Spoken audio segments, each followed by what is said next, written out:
All right, YouTube family, Instagram family, what it up? Happy Friday. So we're back with another cold call role play live. So here's a couple things that's going to happen. I got a seller that I'm going to call. Hopefully she'll pick up. I can also call some expired listing. I can also call some a realtor. All right. But also too is we're going to do a cold call role play.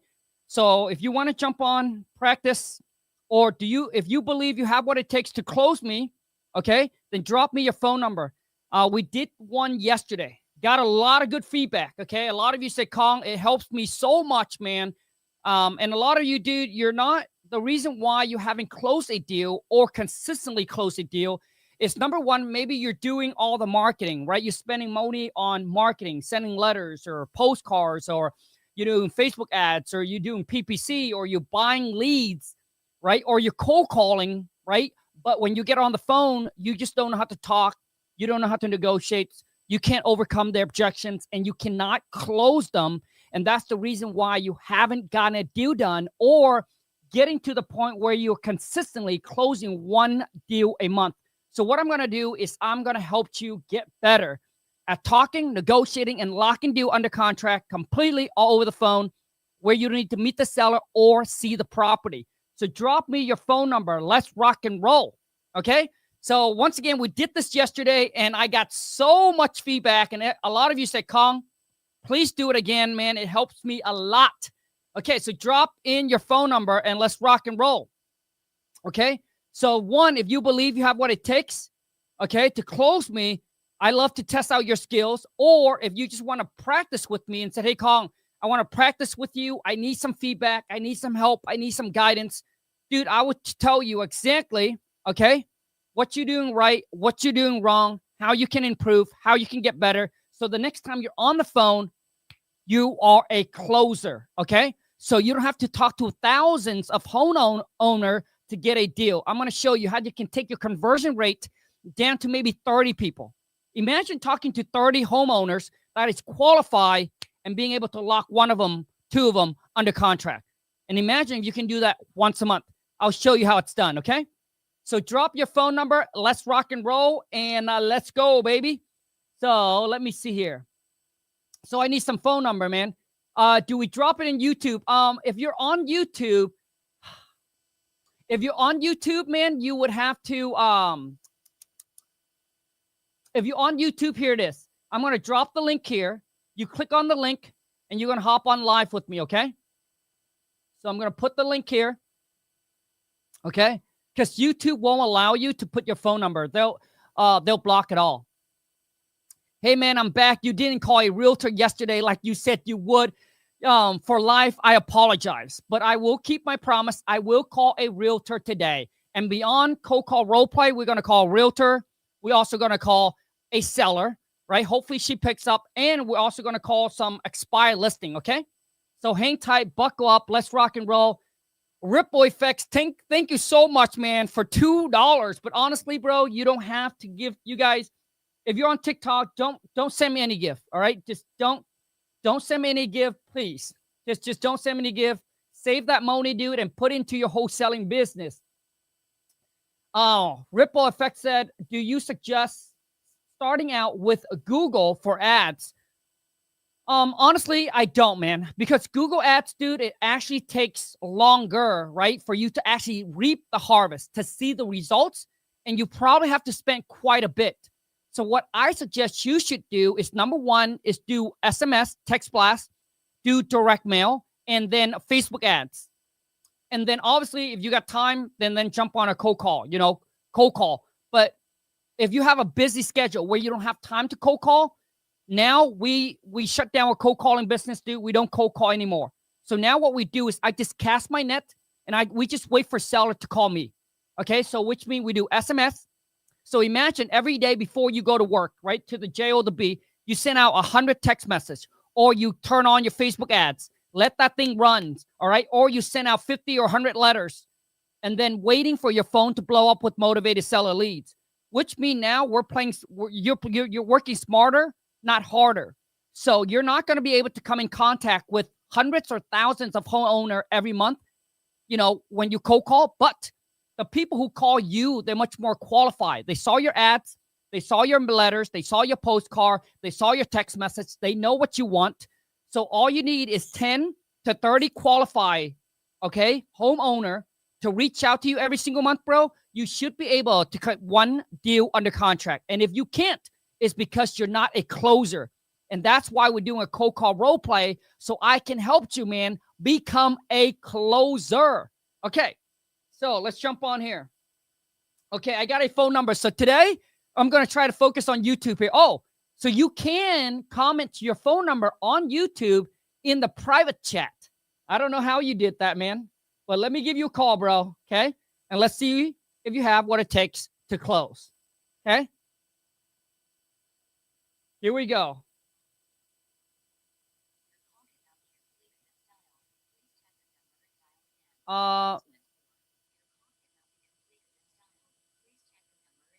Okay, bro, your phone number is wrong then. 908. Okay, D-Storm. D-Storm, you might want to check your number, man. Because your call cannot be. Yep, your phone number's wrong, bro. Okay. Nick. What up, Nick? Hey, how's it going? So I'd like to go ahead and do the cold call role play. Yeah. Okay. Hey, Nick, would you be able to turn on your camera, man? Just a second. Love to see you, dude.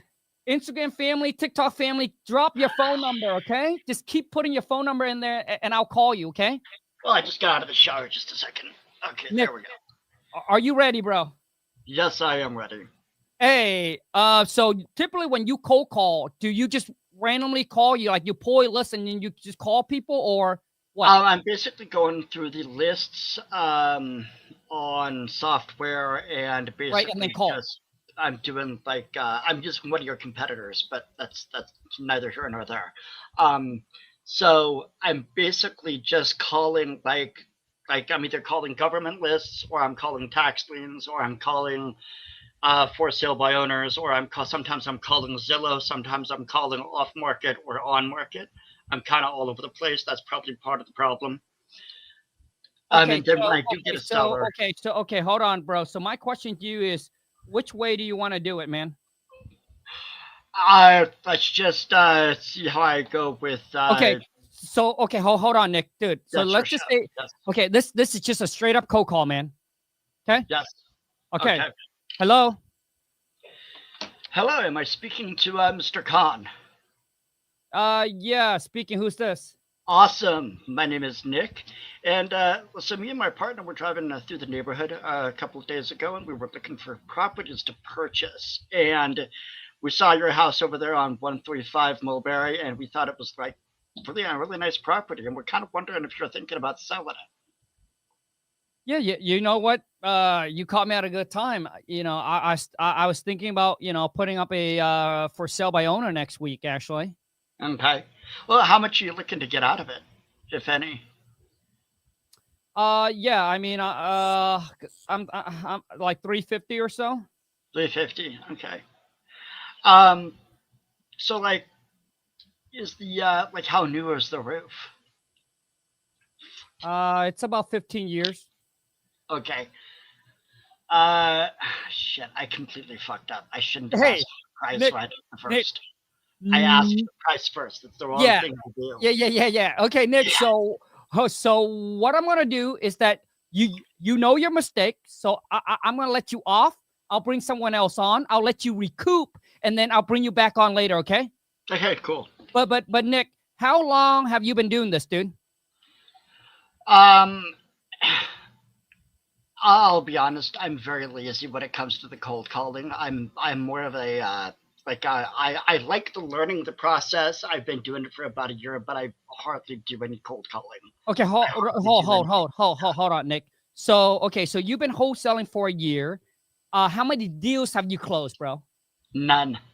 Okay, what's going on, bro? Listen, it's been a year, dude. You haven't closed a deal, Nick. So what tells me is whatever you're doing, dude, you need to change. Yeah. Whatever you're doing right now, dude, you cannot continue to do the same thing you're doing and expect 2026 to close a deal, bro. because Yeah. it's not gonna work. Obviously, Yeah. a year is already enough, bro. Typically, within like 60, 90 days, you already know the method that you're doing is not working, so you need to change. Yeah. But okay, so what are you doing right now for your marketing, Nick? Well, right now I'm just basically compiling lists, and I'm going to basically be cold calling. I'm also using No, no, okay, texting, Nick, email. hold on. Let me reframe the question. So, Okay. what have you been doing the whole entire year that you were in wholesaling? Just basically learning the process on a rare occasion cold calling. So So I've been you very lazy. okay. So Nick, when you say okay, so you're saying that you're lazy. Okay, then what makes you want to get into wholesaling, bro? Well, I do like the money. I do like real estate. Okay, But I need to basically, but hold on a second. sure. Do you like the money more than the comfort? I like the money. Okay, bro. So like, but it shows me that you don't like the money. Because if you like the money, Nick, you would have done whatever it takes. Would Do have you worked hard. like do you like the money more than taking a weekend off? Do No, you like the I get money it. more than the Yeah, vacation trip? yeah, I understand that completely. Okay, so Nick, so how many hours do you put into your wholesaling business every single day for the last year, man? Uh, maybe an hour, 2 hours. I've been treating it as a hobby. I need to treat it like a business. Correct, bro. Like, dude, like so and Nick, what are you currently doing for work now, man? Well, right now I am working for basically just the public schools. I'm working as like maintenance custodial, which is not Okay. And how much are you getting paid per year for that? uh, Roughly. probably about like 30, 40K, maybe Okay. around that. Okay. Hold on a second. So 30 to 40K. So, Nick, what if I asked you this? What if in the next 3 months, if you focus on wholesaling, you can close a deal or two and make, let's just say 30 to 40K, which will replace your JOW income, and you Hmm. can take the rest of the year off. Would you be cool with that? Oh yeah, I'd definitely be cool with that. A lot of my goals would actually be able to get accomplished. Yeah, bro. So what takes you a year? So it took you a year to let's just say to make 40K.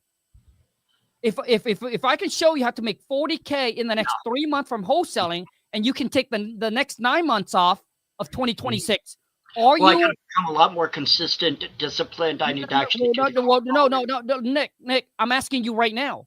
Would you Yes, sacrifice the next 3 months, lock in, yes, put of in the course. work, do whatever it takes, and make 40K and take 9 months off? Yes, of course. Yeah. Okay. So Nick, let's get serious now. Okay, bro? Because okay, let me talk about your market. So if I were to go to your market, Nick, what city and state are you in?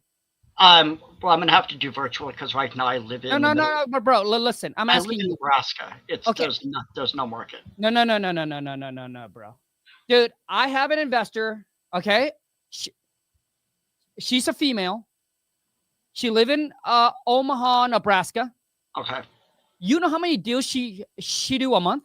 5 to Um, 7, bro. Five to 7. okay. Okay, That's so what city do you live in? I live over here in Grand Island. Okay, About so okay, hold on a second, bro. How big is the population? the one I'm in, about 53,000. Okay, plenty. Okay, so I mean, typically, so 53,000. I like to get it up to 100,000. But if I were to go to your city, Nick, if I Yeah. were to buy a 3-bedroom, 2-bath, how much would I be spending? On the low end, probably about 200,000. They're not that Okay, expensive. good. Okay, good. So about 200,000 to what? To 300,000? Yeah. Okay. So Nick, in your market, the average wholesale fee is about 15, let's just say 10 to 15,000. Okay. So all you need to do, bro, is honestly, you just need to do 2 deals, dude. Just 2 deals, bro. And you can make 30,000 and you can just take the rest of the year off, bro. Like Mhm. if that's all you wanted to be like, hey, dude, I don't want to work, right? If I can just replace my income with wholesaling, make 40K. Okay, now maybe you have to do 3 deals, just 3 Yeah. deals. You make 40K, you take the rest of the year off, Mhm. and you're happy, which is completely fine, Nick. right? Yeah. Because not everybody needs to make 100,000 a month. Not everybody wants to be a millionaire. But for you, you'd be like, you know what, Kong? I just want to take life easy, but I don't want to work at the JOB anymore. And if I can replace my income within the next, let's just say 6 months, okay? Nick, let's be realistic now, okay? So let me take this out a little bit further. If you work for 6 months, make 40K from wholesaling, take the next 6 months off, are you good with that? Yes, I'm very good with that. Okay. Then Nick, which mean, bro, you got to lock in, because if you're willing to work for somebody, right, and give them 8 hours, dude, why not put an extra 3 to 4 hours a day into your wholesaling business? Work hard for 6 months and take the next 6 months off. Yeah. If that's all you wanted. All right, Nick? Yeah. Okay, so Nick, here's what I got for you. Now, this is totally up to you. But it seems like whatever you've been doing for the last year, dude, it's not working. So I personally, Nick, would love to invite you into my Skool Community. Only $67 a month, bro. I'll give you the contract. I'll give you the script. I'll give you all the step-by-step virtual wholesaling course, show you exactly how to do it, bro. You just need to lock in, bro, and just put in the work and stay committed. No more trial and error. I'll show you exactly what to do. Okay. Okay? I appreciate the offer. I just kind of wanted to work on getting a better critique of the cold calling, because I know that's something that I'm very weak on. Okay. Nick, listen. You can either choose. Okay, I will get you back on a cold call role play. But the thing is, dude, you need a badass script. So with just a cold call role play, dude, it's probably not going to be enough. Like, I'll give you some feedback. I'll give you some tips, right? So you can get better. But dude, you need a really badass script so you can study. So for example, if I was going to throw this objection to you, how would you handle this? Let's just say you make me an offer, and I'll be like, hey Nick, I got 3 other offer in right now. I mean, what's the best that you guys can do? I got 3 other offer from investor, just like you. I'm asking you. So I guess I didn't understand the question. You're saying if the seller says I have 3 other offers, correct, why should I go with you? Correct. Right? Okay. Well, number one, it kind of depends on what they're looking for. Are they looking for seller finance, or are they looking for No. Listen, dude, listen. I'm overthinking. Okay, bro, this is a real. Okay, let's just say this is a real conversation, and I'm a seller. Okay. And I said, you know, I got 3 more offer. I got 3 offer from other investors. Why should I go with you? Okay. I honestly don't know how to answer that. Correct, dude. Correct. Nick, you wouldn't. So if you wouldn't, you would lose the deal. Let me give you another one. Let's just say you make me an offer, and let's just say that I want 200,000, and you offer me, let's just say 175, and then I'll be like, you know what, Nick, let me talk to my wife about it, and I'll get back to you tomorrow. Would that work for you? Okay, so I would say yes. And I've been kind of following Richard's methodology of, like, don't push the seller. So no, okay, Nick, listen to me, dude. Let's just say that this is a real call. Okay. You make me. I said I want 200,000. You made me an offer 175, and I said, hey Nick, is it okay if I think about it overnight, and then because I have to chat with my wife, and then can I call you back tomorrow? Yeah, it's fine, because I'm gonna have to get both. You know, does she also have her name on the property? Yes, she's also on the title. Well, then yeah, I'm gonna have to have both of you agree to a price. Nick, like, that's not how you overcome this objection, and that's why you're not going to close any deal, bro. I'm telling you, dude, you're not going to close any deal by doing this, and it already shows, dude. That whole entire year, bro, you couldn't even close the deal. No matter what list you call, you're right now, Nick. You're just trying to get lucky, bro. So how you overcome that, Nick? Let's just say you say that, right? I'll be like, Nick, absolutely. I understand you got to think about it. I understand it's a big decisions. And obviously, I want to make sure that you and the wife are on the same page. And I know that you need to talk to her about it and get her approval. Because my whole thing is, if I were to sell the house, I have a wife, I would have to get her, approval as well, making sure that she's on the same page. But Nick, majority. So let me ask you this, Nick. I know that we're at 200. I know that you want 200,000. and that our offer is 175. Now, if you were to bring this offer to the wife, Nick, at 175, what do you think that she will say? Do you think that she will accept it, or are you like, nope, she will say it's too low? I think she probably said it was too low. Okay. So Because that's what usually happens when people get together and talk about price. Gotcha. Okay. So, okay, gotcha. And Nick, I certainly don't want to waste our time and your time, and I definitely don't want you to accept upset the wifey. So if you brought the 175 to you, she's probably going to say it's too low. Get the hell out of here, right? Mm-hmm. Yep. So Nick, where do you think, at what price do you think that if you were to take it to her, that she would say, hey, this will work? And I would say, I don't know. I have to get her like input before I tell you the price. That's what. Right. No, and Nick, I absolutely understand, right? That you and the wife, you both have to be on the same page, and you got to get her approval. I absolutely understand that. But I'm just saying that at 175, you already know that she's going to say it's too low. What I want to know from you is that instead of going back and forth and wasting, her time, your time, and our time, like, what price do you think that we would have to come in at for your wife to actually say yes? Do you know? 180. Okay, see that? So 175, so it's 180. Okay, got it. So, an extra so Nick, that's how you overcome it. Okay, bro? Okay, Nick. Like a lot of you, bro, like you don't understand what I'm trying to say. What I'm trying to say is Nick's like, hey, just give me some tips, some feedback on, getting better at talking. But getting better at talking is not like in one day. And it's not like in 3 days. It's not like in 4 days, dude. Right? You need a badass script that you can follow and you can have to role play.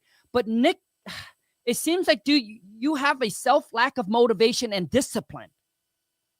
Right? I mean, dude, so you like, Kong, well, I don't need this. I don't need that. I'm telling you that you do. Right? I'm telling you that if you want to succeed, bro, you cannot try to get lucky. And Nick, dude, it's now, bro, you recognize what you need to change, right? But the question is, do you want to change, bro? And honestly, it sounds like, dude, you're just not ready to make a move and ready to change, right? So it's not just jumping on a cold call role play with me, right? That can just all of a sudden help you become a killer, right? You need a badass script that you can follow, dude. And not just that, but you need to be able to role play. You need to be able to have a list to call, to pound people, to talk to people. You need to study. You need to like have a list of all the objections, how to handle it, right? And then start finding people that you can role play with and you can practice, bro. And you need to put in the rep. Does that make sense, Nick? Because I'm telling you, dude, if you're not serious, Nick, about this and getting locked in and really putting in the work and like, you know what, dude, I got to really, really, really master this, man. And if that's not, Nick, I suggest, bro, that you should just give up. Like, I'll be honest with you, dude. Just forget about wholesaling. Just be content and be happy with the J-O to B. Because it takes much more than a cold call, bro, role play, to actually succeed. All right, let's move on to the next one. So drop me your phone number. Let's rock and roll. Okay? Drop me your phone number. Okay, so we got John, I can't get you on, man. Okay, someone's coming. Oh, okay, so now we got a lot of so we got some now we got a lot of questions in the private chat. Kong, hit me up. Dude, I did try, bro. I did try to hit you up, man. Let's get some phone number in here, man. Like, do you guys understand what I'm trying to say?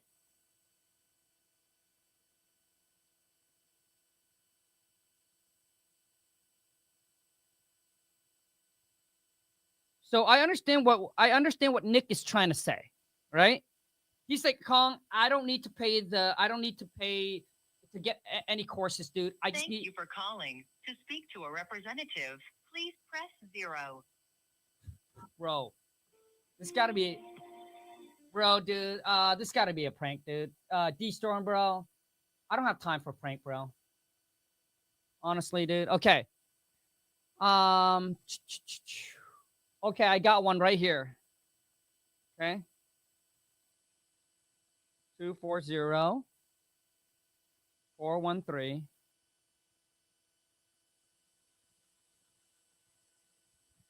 I understand what Nick is trying to say, but I don't think he understands what I'm trying to say.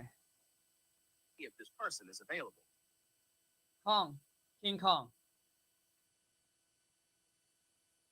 Just Instagram family, TikTok Hello? Yo, no way. How's it going, Mr. Kong? Hey, are you ready? I am ready to learn anything you give me. I am just... No, bro. Okay. I got you, dude. But are you ready to cold call? I am ready to cold call. Okay. I am ready to cold call as soon as I'm able to know exactly what I need to say, everything that... You know what I mean? Bro, listen, dude. Yeah. Okay, so cold call. I'm the seller. You're the buyer. You ready? Yes. Hello? Yeah, can you hear me? Yes, hello? Yes. Can you hear me or no? Bro, we're cold Hello? calling, man. Hello? Oh, sorry. Sorry you couldn't hear me. Yes, how's it going? Yes, who's this? Yes, this is Kevin. Okay, what's this about? How's it going? I was just wondering, okay, I was wondering, I saw you were selling a house. I saw you were posting a house on sale, and I was, hold on, give me 1 second. And I was wondering if you were willing to sell or communicate on, God damn it. Okay, I'm trying. Okay, hi, how's it going? I'm Kevin. How you doing? I'm just calling you today because I saw that you had your house on sale, and I was just wondering if you wanted to have a little chat about whether or not you wanted to sell your house today, or maybe even have a conversation on whether or not you're even willing to sell your house. And also, a follow-up question, I wanted to ask, what were the reasons on even wanting to post this house on sale in the first place? Well, I mean, I'm moving out of state, so I decided, I'm just gonna sell the house instead. Right. Are you with family, or is it just, are you just living Dude, by yourself? typically that phone call would have been hung up a long time ago, man. I'm sorry, say that again. Are you with family? Are you living with family currently, or are you just living by yourself? What does your situation look like? Why would that matter? Well, because if we were to come to an agreement with some type of sales pitch with some type of price for this house, I'm telling you, dude, 99% you guys, dude, you're just trying to get lucky at this game, bro. Has come to an agreeable standard. Everybody has agreed to that same price. If you are by yourself, of course, that really doesn't matter. But if somebody is a part of that same exact household, I would also want to hear their opinion as well, and both of you guys would come to agreement, so we have no further issues in the future. Yeah, I mean, listen, I am the decision maker. I'm the only one that's on the title. Right. So, hey, listen. Hey, listen. So I get calls like this all the time. I have my property listed on the market, okay, for $300,000. All right, I've got a ton of people call me. I got a bunch of people who make me offer on the property already. Okay, so let's just get straight to the point. What's your offer? I got you. What's the lowest are you willing to go to? Because I'm willing to work with you, as you're willing to work with me. What is the lowest offer you think that we could possibly come up with that you think is a crazy price that you think you would be comfortable just walking away with? What is the lowest price that you would go? That is the craziest that we selling that today. Bro, make no sense. Well, I have my property listed for $300,000. What's your offer? Okay. What if I told you $280,000? So the only reason I'm saying this, right, Mr. Khan, is because of the fact that there are so many other fees. All right, dude, click, dude. I can't handle that anymore, man. Next, like a lot of you, dude, this is your call, bro. This is what's going to happen. And you need to be okay with being rejected, being hung up on. It just tells you, dude, you need to do better, bro. It really tells you need to do better. And let's be honest. Would you hang up the call? Just so that way he's know that I'm not being an ass. This is real, man. This is the real world. This is real life. Would you hang up the call? Please comment and just let my man know. Bro, you came in, dude, and you just talk, bro. And you're like, dude, I said I got a couple offer already. You be like, well, what is the lowest that you will take? And bro, you need to come back when a seller said, hey, I got multiple offer. I'll be like, okay, that's great. It sounds like you have a lot of interest on the property, which is fantastic. So are you, so Mr. Seller or whatever his name is, right? So Bob, Are you looking for the highest offer, or are you looking for an offer that is reasonable and guarantee close? Dude, that's how you would handle that. Like, that's how I would handle that. And then I would have come back and I would also say, well, it seems like you got a couple of offer already. Okay, what makes you why haven't you moved forward with any one of them yet? Is the price too low, or did they not being able to close on your time frame, or is there something else? Right? And they'll be like, yeah, their price is too low. I understand. So it seems like so far all the offer you have gotten is a lot lower than what you wanted, right? Right? So that's when you come in, you box them in, and then you move. Dude, this thing here, bro, like, you guys pick up the phone, dude. There's no rapport. I would have come in. I'll be like, hey, John or Alan, how's your day going? Happy Friday. Hey, just want to be respectful. Is this a good time for us to chat for a few minutes about your property that you had listed here for $300,000? How long have you trying to sell the property? Like, you guys don't even ask question, man. Well, because why would you need to know how long? If they tell you, hey, it's been on the market for like 90 days, you'd be like, there's a lot of motivation now, right? Okay. Move on. Alan, what up, man? Can you hear me? Oh, how you doing? Good. Are you ready? Yeah, I only been doing this for about like It's okay, dude. a month, you know what I Okay. mean? And I haven't did no calls. I've just been doing a lot of emailing. Okay, so hold on a second. So you've been doing a lot of email blasts? Yeah. Okay. Who taught you that strategy? You did. Email blast. Yeah, well, not the way you do it, but how I'm doing it. I'm in my room on my computer.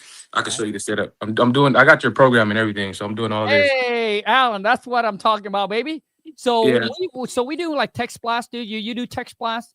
I don't. Like I said, I just started everything. Good. My budget, as far as like all that, is it's not. So okay. So what is your budget like per month on like your wholesaling business, bro? Right now, including your software and everything, probably around that like that $300-$400 just for the software. Okay. And then my time, obviously. Right. Right. Okay. So So what I would like to you focus on, dude, not just beside email, bro. I focus you on text as well, right? You call, you text, and you email, right? yeah, I just been doing the email, and I'm starting to text. I did one call, but it went to voicemail. I left a message and everything. Okay. So Okay. Are you ready to start? yeah. Okay. Hello. Hi, how's it going? My name's Alan with Next Journey Property Solutions. Am I speaking with Kong? Yeah, speaking. Yes. I'm a local investor, investing in your area, and I was wondering, the property that I was looking at was 474 Oliver Street. Is that your property? Is that Yeah. your property? Yeah, it is. So what's this about? This is about. I'm a local investor trying to find people with houses that they're trying to sell for a cash offer. Well, There. I never put my property on the market, so I don't know where you get the ideas of I wanted to sell my house. Well, I do a lot of researching as far as on Zillow and Redfin and a couple other softwares to where they give me information, No. about. Okay, Alan, stop, dude. Okay. Listen to my answer. I said I did not list my property on the market, so I don't know how you got the idea that I wanted to sell my house. It's a off market. It was off market. It was an off market thing that was on Zillow and Redfin. It says off market, and I'm that type of individual, a wholesaler that calls people off market. Okay, bro. Okay. Okay, Go ahead. Alan, you asked me, right, about like, hey, I saw you wanted to sell your property. Mm-hmm. That's what you said. Mm-hmm. But I said I never listed my property, so I don't know what gave you the idea that I was interested in selling. You came back, you'd be like, well, I look on Zillow, bro. I did not list my property, so I don't know what you're talking about. You'd be like, you should come back. You'd be like, hey, Alan, I actually don't know that you are looking to sell or not, but I was giving a list of qualified property owner to call just to see if they are interested in selling or at least get a free, no risk, no obligation cash offer. So are you interested in just getting a cash offer and see what your property's worth or what you can get for it? Bam. You see that? Like, that's how you handle that objection, bro. Because earlier, I don't know what you were saying. Okay. Yeah. I got you. Yeah. Okay. Let's go ahead and continue. But so far for 1 month, bro, so far, so good. Okay. Right? Nick, don't get offended, but Nick been doing it for a year, bro. I don't even know where he's at, bro. Okay, so let's go ahead and continue. Yeah, Okay. yeah. I mean, like, you know, I am interested in selling. You know, I know that my house needs a lot of work, so I'm reasonable on my price. I'm not planning to get, you know, top dollar for it, but I also don't want to give it away. Okay. Well, now that I know that you're interested in, you know, with what we got going on, is there any what are the reasons on why you want to sell your property? I just want to build a rapport with you to. Okay, bro. First off, I just want to build a rapport with you. That should not be in the conversation, Okay. right? It should just come natural. Okay. So that's not it, dude. But then you got to listen to what I'm saying, man. Alan, I said, hey, you know, I understand that my property needs some work. I'm not looking to get top dollar, right? Okay. Right. But I also don't want to give my property away. So you should have came back, bro. You should be like, okay, so Alan, so what I'm understanding that your house does need some work. Is that correct? You'd be like, yeah, it does need. Okay, that's fine, Alan. You know, we are willing to buy the property in an as-is condition, so you don't have to worry about that. And I understand that you don't want to give your property away, which if I were you, I wouldn't give my property away either. But you are open for just a fair, reasonable cash offer on your property. Is that correct? Yes. Like that, dude. That's how you overcome the objection. So all of a sudden you went off to something else, man. Yeah, it's for me, like, I do need to listen more instead of just trying to go off a script, because when you build that rapport, it's not off a script, it's off of what you're listening to, actively listening to, and then what my response is going to be to that. And there's a lot of different response from sellers, like, to where it's hard to come off like, okay, boom, boom, boom, boom, boom, you know. So that's what gets me, you know. Well, the thing is, Alan, I'm just saying, dude, for being in it for a month, right? Mhm. So far, not too bad, right? Because all of this will come through experience. I think you just need to do more rep, which means just talk to more seller. But let's go ahead and continue. Okay. Okay, just a little bit more.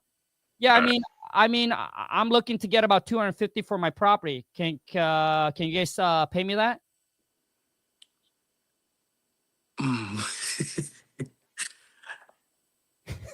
two, because I just don't know the numbers. I'm just trying to figure. Oh man.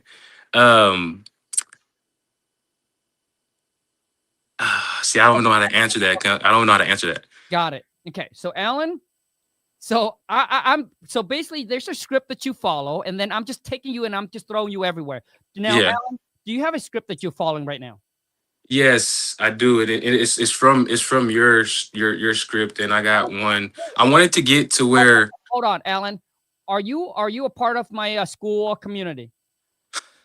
I am not. Okay. I know it's $77. I did do the free trial. I got your scripts and everything. Okay, cool. And all that. That's all good. But I'm not at the moment. Okay, hey, Alan, dude. You guys, every single one of you on here, okay? You don't have to worry about saying, K Kong, no, I was not part of your thing. I don't want to get your thing. Dude, it's completely fine. Like, you're not going to upset me. You're not going to upset me, and don't have to be, you know, like, don't worry about it. I just want to make sure if you're in the community that you get all the resource that you need, bro, to improve. Yeah. But so far for a month, not too bad. But so when I said, okay, here's how you do this, Alan. So let's just say that when a seller asks you, say something, and you needed some time because you're like, oh my God, you needed some time to think about your next question. Here's what you do. What you want to do is, let's just say I said, hey, I want to, you know, hey, I want to get 250,000 for my property. Can you guys pay me that? And then you come back, you use that question, man. You'll be like, okay, so Alan, I see that you're looking to get $250,000 for your property. Is that correct? You see what I did there, dude? Mm-hmm. And now it buys you time to like, okay, so what should my next one move? What should my next question be? My next question should be like, okay, So, Alan, what do you think the property is worth in today's market? I know you want 250, but what do you think it's worth in today's market? You see what I did there? Yeah. You That's- gave them the option to actually come back with something. Yeah, Like as far as like a Well, question. well, the thing is, if you don't know what to say next, then you always want to take their answer and then reframe it into a question so you can stay control of the phone call, and that Okay. will be able to guide you, transition you into a question that you need to ask them. Okay, Okay. Alan, keep at it. Okay, bro. All right. Thank you, man. I appreciate it. Alan, I want to see you now, not just only doing emails. I want you to do text. I want you to pick up the phone. You already got the contact info. I want you to call. Okay. Okay, here's what I'm gonna do, dude. When you get off this, you already have the software pull up. I want to see you start calling right now. Okay. Okay, and when you do come across a seller, dude, hit me up, and then I love to bring you on live and hear you talk to the seller. For sure. Okay, I'm gonna let you go. Okay, so once again, keep on putting in your phone number. Man, I need some phone number in here. Okay, so TikTok just not working. Okay, so we're just gonna go off. Okay, so John. All right, John. What up, dude? Hey, what's going on, buddy? Bro, look. Is my mic working? Hey, are you sure that you're not a celebrity, bro? I'm positive, my man. If I was, I don't know if we'd be doing this role play right now. I'll tell Hey, you know what, man? that. Maybe you just haven't been discovered to be a model. You know what? That might be it as well, Kong. That might be it as well. Okay, man. Are you ready? Let's do it, buddy. Okay, you ready for a cold call role play? Yeah, let's get it. Okay, how long have you been doing wholesaling? I'd say a couple years now, so I'm pretty confident on the phone. Okay, how many deals have you closed? I'd say, man, you can probably average like 2 a month. I'd say. So if you do 2 a month times 12, that alone, what is that? 24. 24. 24. So I'd say, and over a span of a couple of years, I'd say, Okay, good. Okay, so yeah, okay, 50, 100. There you go. Okay, hold on, guys. Okay, so we do have someone on here that is a closer. Oh, So- crap. I should have told you that, Kong. Damn it. Damn, You know what? you're good, Kong. You're good, man. Here, that is a closer. So now, so you typically cold call. Is there a list that you call, or do you just straight up and to cold call, man?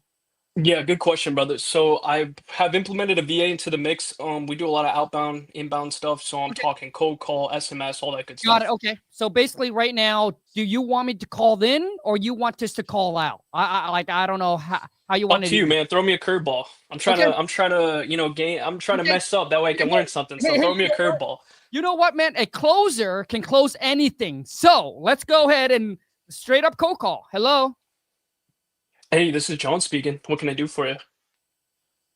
Yeah. Hey, I just got a text message here about you guys are interested in buying my property. What's I'm just curious, like, is this some kind of a scam? Well, I appreciate you giving me a call back. And no, this isn't a scam. And I'm sorry, I didn't catch your first name. Yeah. Okay. I mean, like, I just want to know is like, how do you guys know that I was, have a property for sale? Because I never listed. Yeah, good question. So I don't want to waste your time or anything. So pretty much my partners and I, we remodeled properties in the same area. So we actually picked up one about a couple streets down over on Main Street, and we're pretty much just reaching out to some other homeowners in the area just to see if they'd consider an offer from us. That's pretty much it. I don't want to waste your time or mine if you're not interested. I totally get it. I mean, like, if the price is right, I would definitely. If the price is right. Okay, that sounds good. Well, I mean, listen, I don't want to waste your time. Is now a good time to chat about it? Yeah, I got a few minutes. You got a few minutes? Perfect. That's all I need. How's your Friday going so far? So far, so good. How's yours? I like that. My Friday's going incredible. It's 80 degrees out. The sun's out. I mean, I can't complain. So I'm doing phenomenal. Thank you for asking. So, Yeah. I mean, before we jump into it, I mean, before I can determine, any sort of price really, there are just a few questions I really do need to ask you about, condition, what I'm stepping into, and your plans on selling. Is that all right with you? Yeah, I mean, that's fine, but I just want to let you know that, I get calls like this probably almost every day. And Oh, wow. and I actually Okay. And I actually got a couple of investors just like you guys that are out buying houses. I got a couple of offer in on the property already, just so you know. Oh, really? That's awesome. So you've got a couple offers right now on the property. That is correct. Okay. Now let me ask you, are you looking for the highest offer or a guaranteed offer that's going to close? Well, I mean, I mean, I definitely don't want, don't have time to play games. So I like to get an offer that is, somewhat reasonable and, definitely guaranteed to close. Okay, I love it. No, that sounds good. And listen, I want you to know this. I don't want to waste your time, and I certainly as hell don't want to waste mine.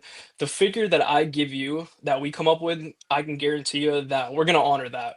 A lot of these guys, they like to give you a call and they might promise you a high, crazy numbers, and they might put your expectation there, but you know, 20 days into it, they might give you a call back and, not guarantee that price. So I want to let you know the price I give you, I'm backing it and we're honoring it. And that's the number that's guaranteed to you at the time of closing, not a penny less. So we're real hassle-free, straightforward guys. If it doesn't, if we're not a fit, we're not a fit, no hard feelings. Does that sound good with you? Yes. Yeah. I mean, that's fine. But listen, Okay. I'm not interested in any low ball offer. I mean, Yeah. I'm just going to be straight out. Like I want 300,000 for my property. I'm not going to take anything less than that. Okay. So I totally get it. You don't want to be lowballed. I don't either. And it sounds like you're hoping to get what, $300,000 for your property? Yes, that's correct. Okay, got it.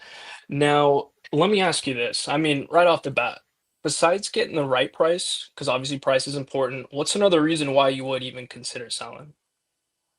Well, I'm really tired of the rain, so I'm thinking about, moving to somewhere that's nice and sunny, like Arizona or something. Okay. I like that. And I don't blame you.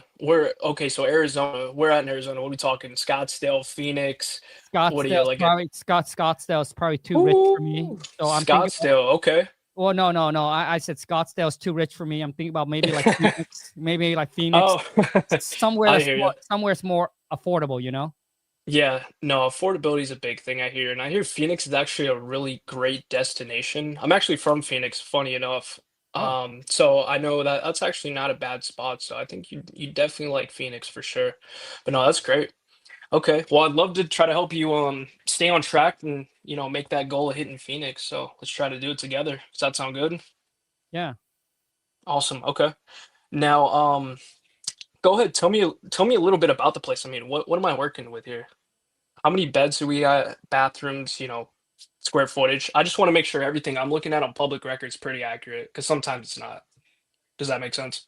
Yeah. It's a 3 bedroom, 2 bath, about 2,000 square feet. 3 bed, 2 bath. You said 2,000 square feet? Yep, roughly. Okay. Sounds good. Now tell me a little bit about it. I mean, when's the last time you put any cash into the place, kind of fixing it up? Or is everything pretty much just original? Everything is pretty much original. Okay. So everything's original. Now let me ask you, so I need to know about the main components of the property, big ticket items that, I don't want going out on me. So, I mean, how's the roof looking? We still got some age left on it? We still got some life left in it, or is it coming close to needing a new roof? I think the roof is about 15 years.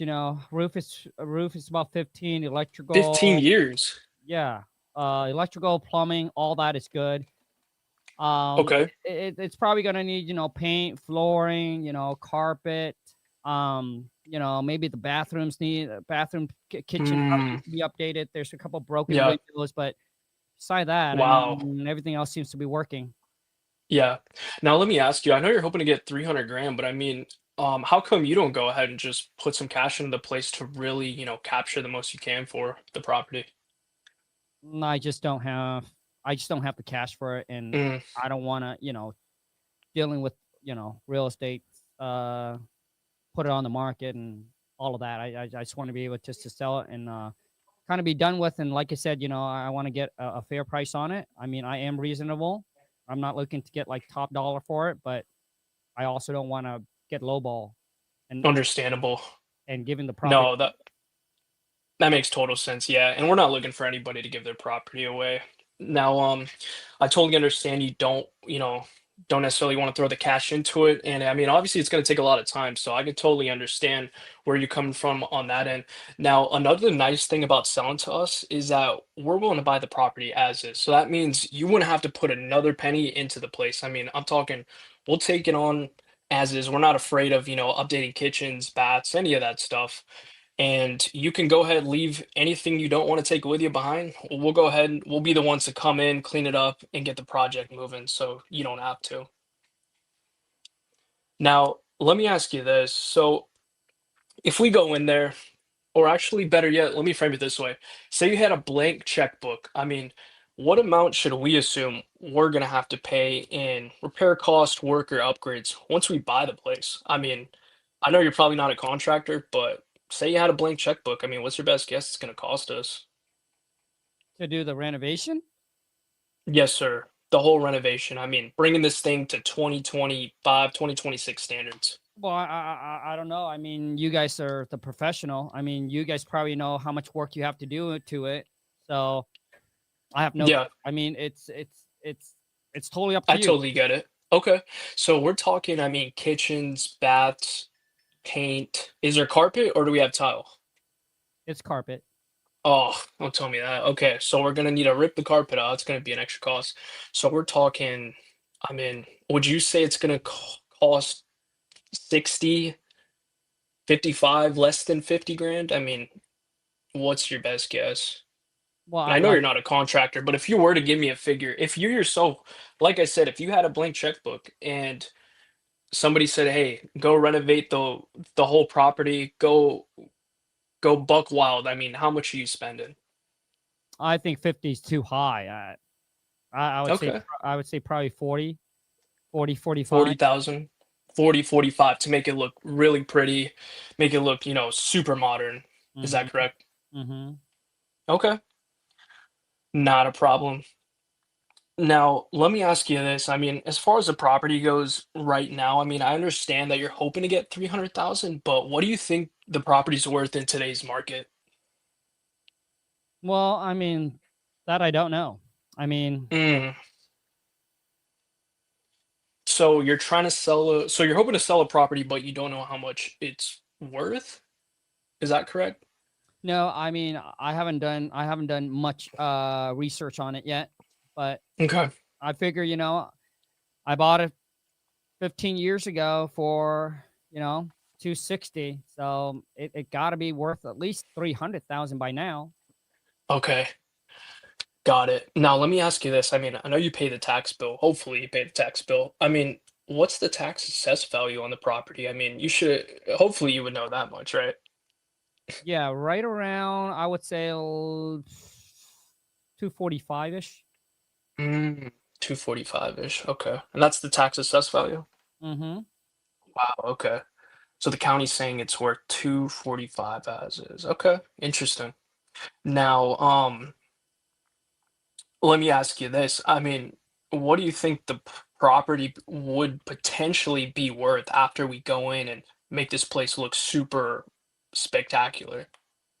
Like I said, I don't know. Mm, I haven't talked to a real estate agent yet, so I have no clue. But I do want to get 300,000 for it. okay. Yeah, that sounds good. That's not a problem. I'll take note of that, and I'll go ahead and share that with our finance team. Now, let me ask you this: is there a mortgage on the house that we would need to pay off or anything? Yes, there is.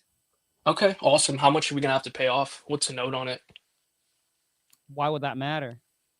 Yeah, good question. So the reason why I ask you that is that way when we do the math, you know exactly what the net amount you're going to walk away with at the time of closing. That way there's no surprises. Does that make sense? Yeah, but I'm not comfortable of giving it out right now. Okay, you're good. That's not a problem. You don't have to. Now, what about this? Is there any taxes, back taxes or liens that need to be paid off or anything? Nope. Beside the mortgage, everything is paid. Everything is caught up. Oh, very good. Okay, good work. Now, and I'm sorry, I didn't even catch your name in the beginning. Who do I have the pleasure of chatting with? Yeah, I mean, we're like 15 minutes in, and now you're trying to get my name. I don't know anymore. You know what? Why don't we just cut to the chase, right? I mean, Yeah, I want 300,000 for it. So what's your offer? yeah, good question. Oh boy, I'm starting to get a little derailed here. I understand you want 300,000, and look, I know you want me to just spitball a number, and look, I don't want to just spit out any type of number. I want to give you a rock solid figure that we're gonna back and we're gonna close on. Now, I don't necessarily have a figure for you at this very moment, to be very honest with you. My job is just literally to collect and gather the Okay, information hold on a needed. second. Oh God, let's say your job now is to make me an offer. So what's your offer? Wait, hold on, what? So, dude, you on this call now. Your job is to make me an offer. So what's Oh, your offer? oh, okay, so my job's to make you an offer. Yeah. Okay. So Kong, pretty much, oh man, so I gotta snap out of it. All right, so my job's to make you an offer. All right. Damn, kind of throw me off. All right, so it's just I'm just calling you back now for an offer. No. Right here, right here. We're just gonna transition. Where you gonna make me an offer? Okay. Oh, okay. I gotcha. Um, so I just jumped straight into the offer part. No, Okay. no, right here, dude. I said, hey, I want 300,000 for my property. Right. So what's your guys' offer? So yeah, you got me there. Because typically, Kong, I don't even come like when they're like that. I don't even give them a price, at on that very call. And No, if they're still no, bro. We're gonna transition. Like you're calling me back to make an offer, but we're just gonna oh but okay. we're just gonna cut out all the other stuff, and we're just gonna be like, hey, now it's making offer time. So I want 300,000 for my property. What's your guys' offer? Oh, okay. Gotcha. All right. So I understand excuse me. So I understand you're looking to walk away with 300,000 in your pocket after everything's said and done. Is that correct? Well, I mean, there's a mortgage on the property, so I guess you would have to minus that. Right. Okay. Now, I didn't catch it last time, but how much is that mortgage? That way we can just do the quick math. Well, like I said, I don't think that really matters because I'm gonna be the one who's gonna pay off the mortgage.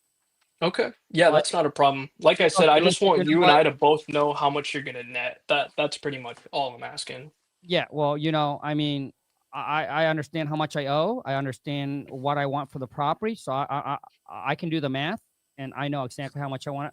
I'll walk away with. So I just need to know from you is, hey, let's not Okay. BS. What's your guys' offer on this? Okay. Yeah. So pretty much after we took everything into consideration, I just don't think we're the right fit. Why would you say that? Well, honestly, I mean, I don't want to waste your time, but I mean, it just seems like we might be a little bit too far apart in price, really, to get something done here. But I mean, I do have an offer I can share with you, but just don't get mad at me, all right? I didn't come up with this personally, so if you're gonna take it out on my team manager. Yeah, you Are know what? are you I mean, sitting down? yeah, I am sitting down and listen. I've been in the business. This is not my first rodeo, and I'm not going to be mad or I'm not going to be upset. I just want to know what you guys' offer is so I can compare to some other offer that I currently got. No, that sounds good. Yeah, and that's not a problem. Now, I know you mentioned you got some other offers on the table. I mean, where are those other guys coming in at in price? Because I mean, I'm gonna tell you, I'm probably gonna be right there, or even lower, to be honest. So Well, I mean, what's the highest offer you've gotten? listen. I'm not going to tell you that. I just need to know from you guys is Okay, what's that's your fair. offer. I mean, I gotcha. we've been All going right, back let's and jump. forth. Yeah, no, you sound like a straight shooter, so let's just jump right into it. So pretty much on this property, we are willing to buy it as is, and we're going to be responsible for everything. I mean, I'm talking, we're going to buy it. We're going to be the ones responsible for fixing it up. We're going to be responsible for cleaning it up. We're going to be responsible for updating it. So, I mean, with that being said, right now, I mean, can you see yourself coming down any lower than the 300,000 for us? Well, listen. I mean, like I have a little wiggle room in my price, Okay. right? But I just want to know like where you guys coming in at as far as in like price. Sure. Okay. And let's get it right into it. So, pretty much with us coming in, taking over the property as is. And another nice thing is we are willing to cover all your closing costs. So I mean that's going to be things like excise tax, transfer tax, title insurance, all the escrow fees that they hit you over the head with. We are willing to take over or excuse me, we are willing to take on all those soft costs, so there would be no cost to you. So the figure that I'm about to share with you, that's going to be net to you at the time of closing, not a penny less. Or actually, no, this wouldn't be net to you because you didn't want to disclose the mortgage amount. So scratch that. This isn't net to you. So pretty much where we're at, taking the property on as is and paying for all your closing costs. Now you let me know if my purchase manager is crazy or not. But would you consider 221.5 purchase price for this property? Yeah. Oof. No, that's definitely a lot lower than some other offer that I got. Thank you though. Okay. Well, real quick, I mean, let me ask you. I mean, our whole goal really is just to come to an agreement on price. That way we can go ahead and move forward and purchase your property today. So, I mean, I understand it's too low for bro. you. So right here, dude, what I would Yeah. come in is I would come in, bro. Okay, John, I would come in. I'll be like, okay, I understand that the 221 was way too low. I mean, listen, before I even present you the offer, from my finance department, I told them it's way too low. But John, let Hmm. me ask you this then, John. If you got higher offer than this, what's holding you back from going with one of the other offers? Damn. Right? Like that's what I would say. Like, what's holding you back from going with Damn. one of the other offer? Did they, are you just window shopping right now, or are you waiting for an offer that you just ready to move Damn. forward with? Right? Damn, So, that's good. bro, I mean, I think that a lot of times when it comes to let's keep You going. got me nervous. And you got me Okay. nervous. Hey, All right, let's keep it okay. going. You know what? I'm now going to transition into I mean, listen, I mean, yes, the other offer was a lot higher, but I just don't feel comfortable with them, and I think that I feel a lot more comfortable with you. And like I said, I am reasonable. Okay. But yeah, 221 is just way too low.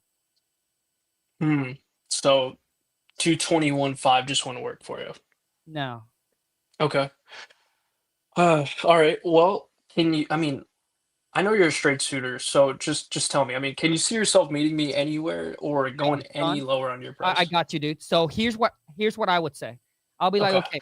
I'll be like, hey, John. So hey, first off, I appreciate it that you obviously like me and you want to work with me. Thank God, right?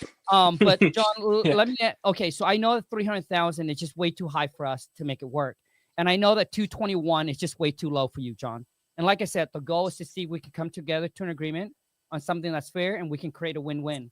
So, John, where do you think that we need to be in price for us to move forward to actually do this today? That's what I would say.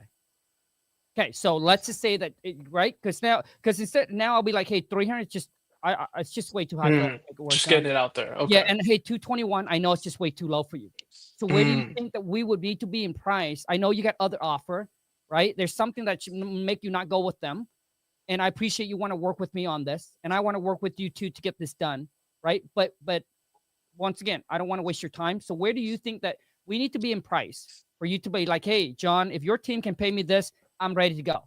Now, let's just say you ask me that and I'll be like, yeah, I mean, like 250. Can you guys do 250?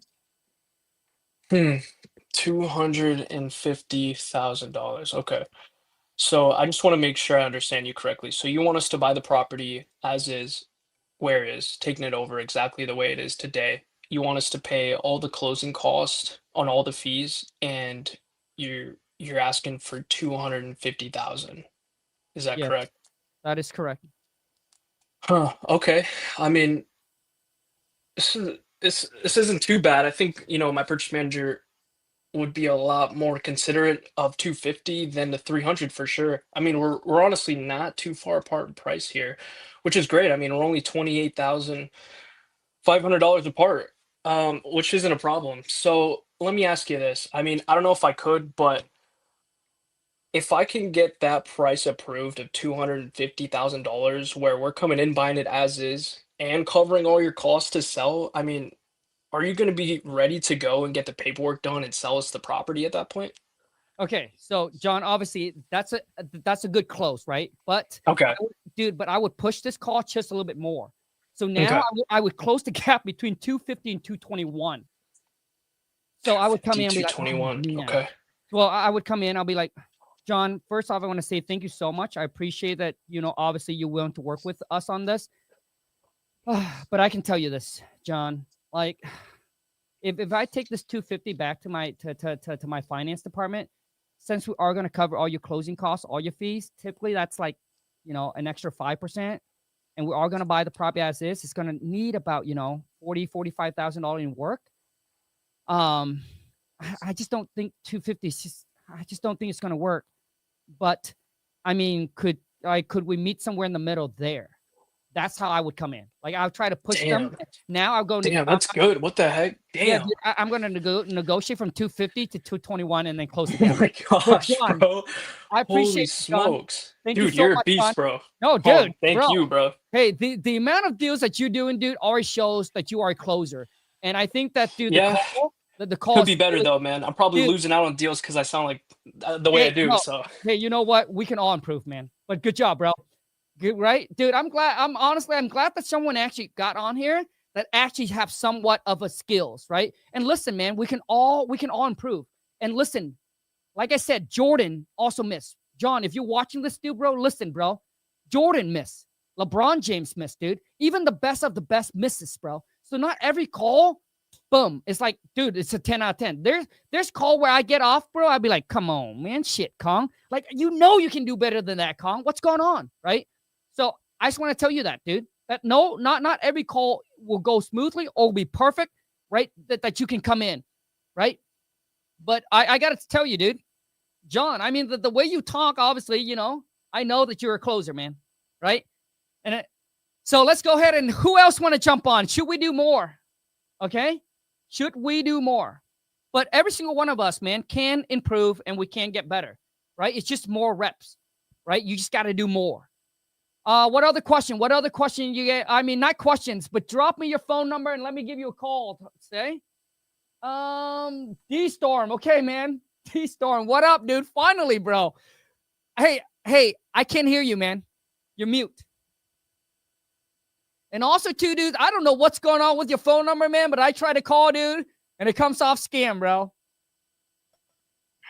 You can hear me now? Hey, you ready to rock and roll, dude? Hey, what's going on? How you doing? Good, man. Hey, so D-Storm. No, the number I gave you was my wholesaling number. So when you call, it kind of Okay, I got you. Okay, so do you want me to call in or you want to call out?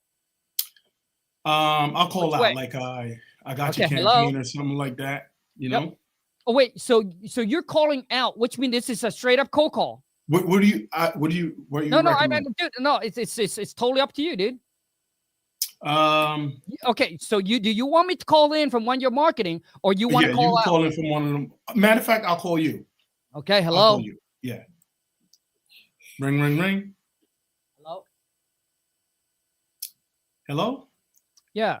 Hello. Hi. My name is Mario. I'm calling. I saw that you filled out an application online. Looking to have your property sold. Yeah, that's correct. Okay. How's your day going so far? Okay, I mean, it's so far so good, but I just want to make sure you guys are the We Buy Houses, right? Yeah, we buy houses. Yeah, and I saw that you filled out on one of the applications that you were interested in selling one of your properties. Yeah. So we're just reaching out to you to try to see if we could work together and help you with your situation, see if we're a good fit for you. Yeah. Okay. So what you got going on with the property? Like, what's the condition of the property? You could give me like a little backstory. How many bedrooms? How many bath? Okay. Yeah. I mean, I put it all on there. It's a 3-bedroom, 2-bath. It's about 2,000 square feet. I mean, it's built in the 1980s, so it's going to need some work. Oh, okay. It's going to need some work. Okay. And do you know exactly how much you would like to get for the property? Do you have a number in mind? No, I mean, I was hoping that you guys should just make me an offer on it. Okay, definitely, totally understand where you're coming from.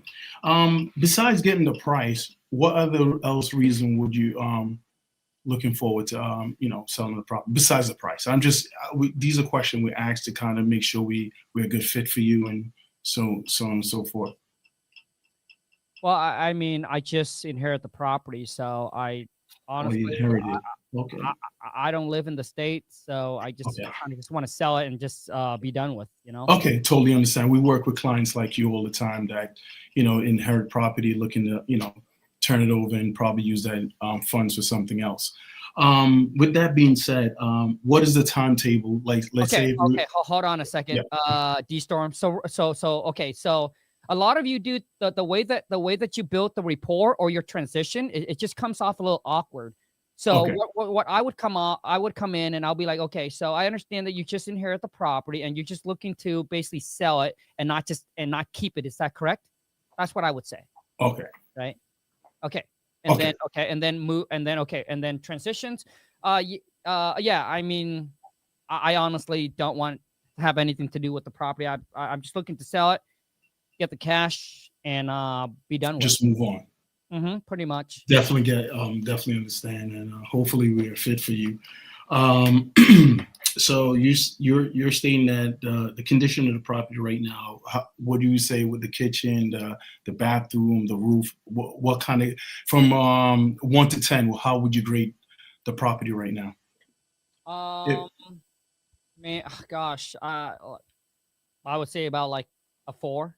A 4. Okay, so that means that it sounds like that we would need to do some upgrade on the property, like maybe the kitchen, the flooring, the bathroom, and the roof. Would you say? Yeah, I mean, like I said, the house is built in the 1980s, so 1980s. it's definitely gonna need some work. Some work. Like, Okay. I haven't been in there, so I don't know what the condition is like, but I just know that it's an old house. My parents been owning it for, gosh, probably 30, 40 years. Okay. Sounds good. Okay, and hypothetically, let's say you did decide to keep it and do the upgrade. How much would you think it would cost you to get it in top shape in that? Well, like, I mean, I'm not a contractor, so I wouldn't know. Okay. And normally they send you those things yearly, the tax assessment on the property. Do you know how much they told you the property is currently worth? Yeah, I think the last time that I saw something like that, gosh, I like 250 or something like that, I think. 250. So would you think that's about 250 you would be looking for the property, would say? I mean, is that how much you guys will offer for it?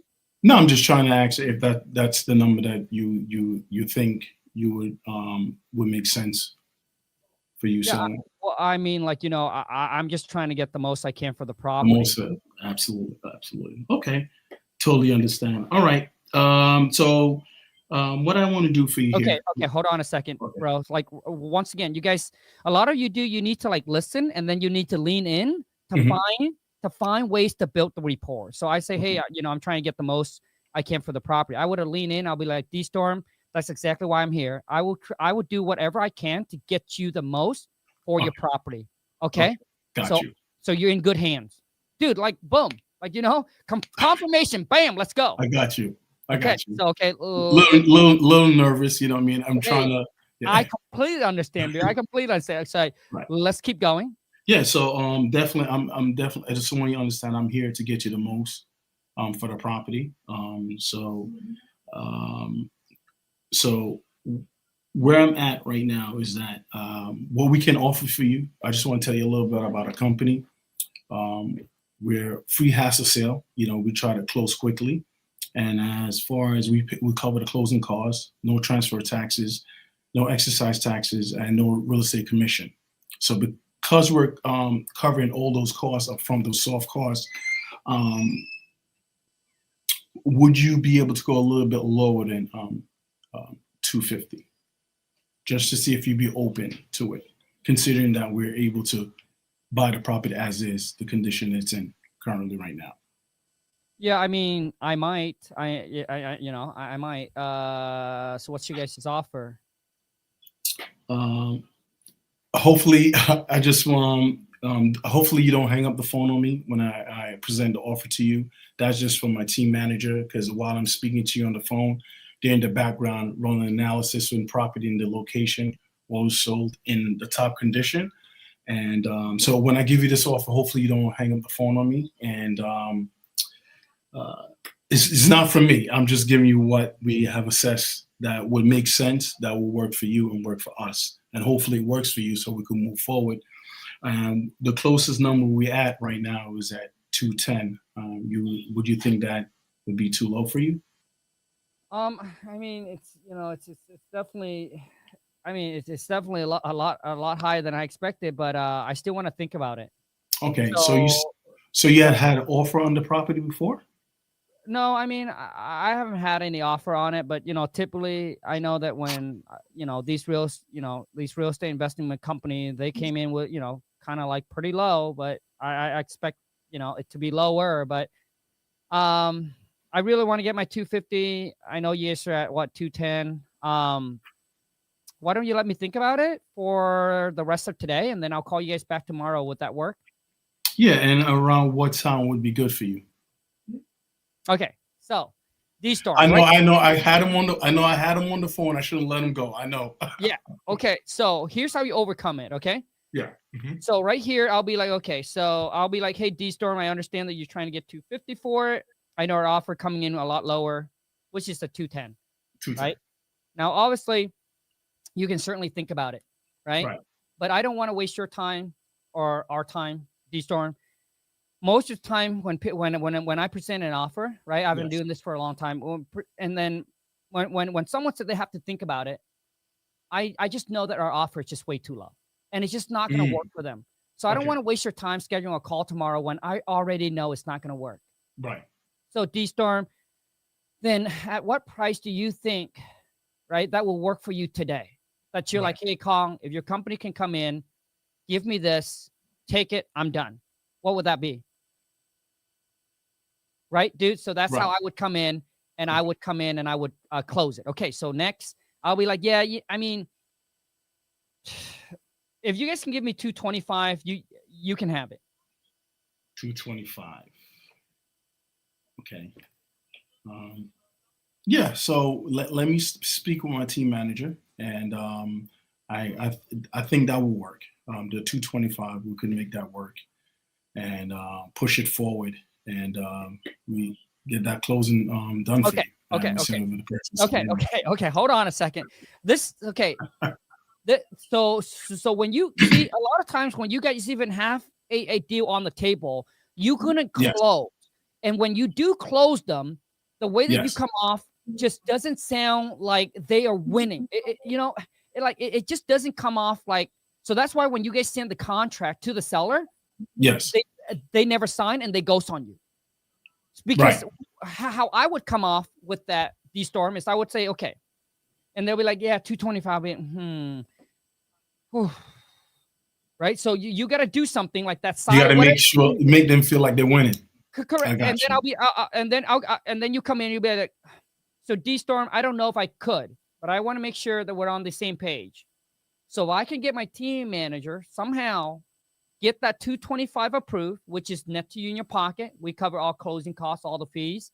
We're taking over the property as is. You don't have to fly back to the States, right, to actually, get this thing closed. So if I can get that 225 approved, you are ready to get the paperwork done and move forward to sell us your property today. Is that correct? You see, D-Storm, when you go back, dude, and you watched our call together, is that a lot of times, dude, your questions, you don't come off confident. It sounds like you're asking for permission. You need to understand, dude, especially when they call in from your marketing, you need to have the authority. Like you are the expert. They are here needing you, especially when they call into your marketing. So your question should be like more firm, right? It's not begging. It's not, oh, please, is it okay if I ask you? No, it's be like, hey, these are the questions that we need to know. Gotcha. Okay? You good, bro? Yeah, no. I hope that helps, man. All right. How long have we been at this? Okay, for an hour and 19 minutes. Okay. We still get a lot of you on here, which I'm excited. Drop me your phone number. Okay, let's not stop. Drop me your phone number and let's rock and roll. Nathan, I'll get you on, bro. Okay. TikTok. Drop me your phone number, okay? Nathan, what up, dude? What up? What up? I'm driving Hey. right now, but is that okay? That's fine. You want to turn on your camera, or you want to keep it off? I don't want you to think I'm a crazy driver, so I'll keep it off for now. Okay, so is this a straight up cold call, or am I calling in, or you calling out? It's a cold call. Okay, hello. Ring ring. Hey, my name's Nathaniel with P. Rosser Property Partners. I'm an investor in Michigan. Is this the owner of 123 Main Street? Yes, it is. What's this about?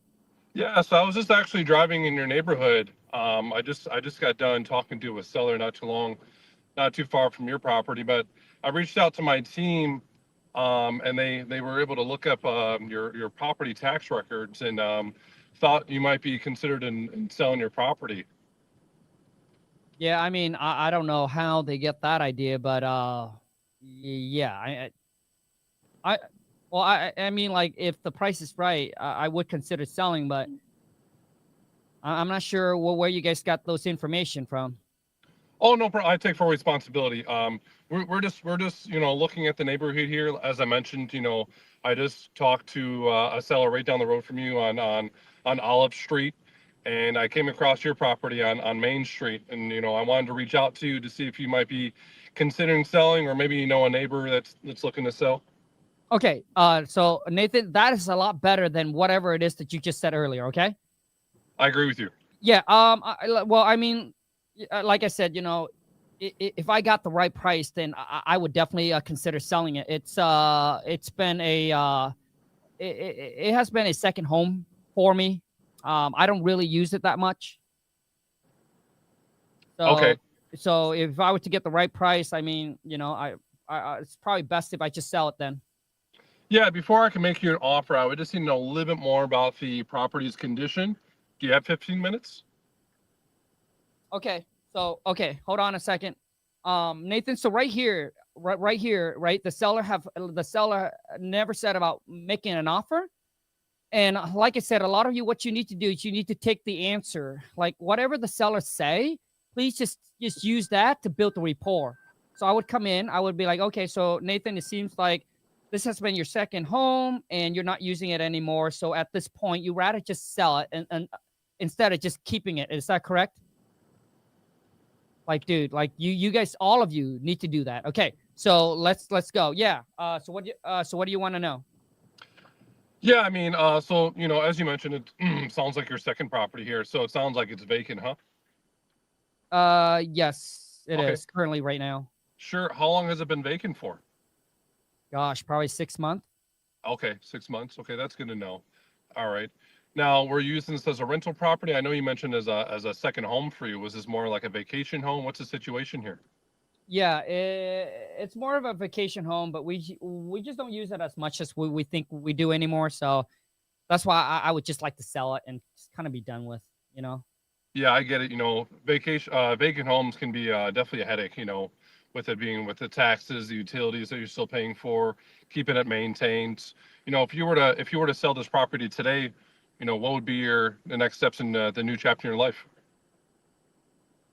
Well, probably I'll take that and I'll put into a stock market or something like that. Yeah, that makes total sense. A lot of owners like yourself, they either invest into another property or stocks or Bitcoin. I know it's booming right now. Have you purchased or sold vacant homes before? Purchased or sold vacant home before? Okay, so Nathan, I don't know why you asked that. It's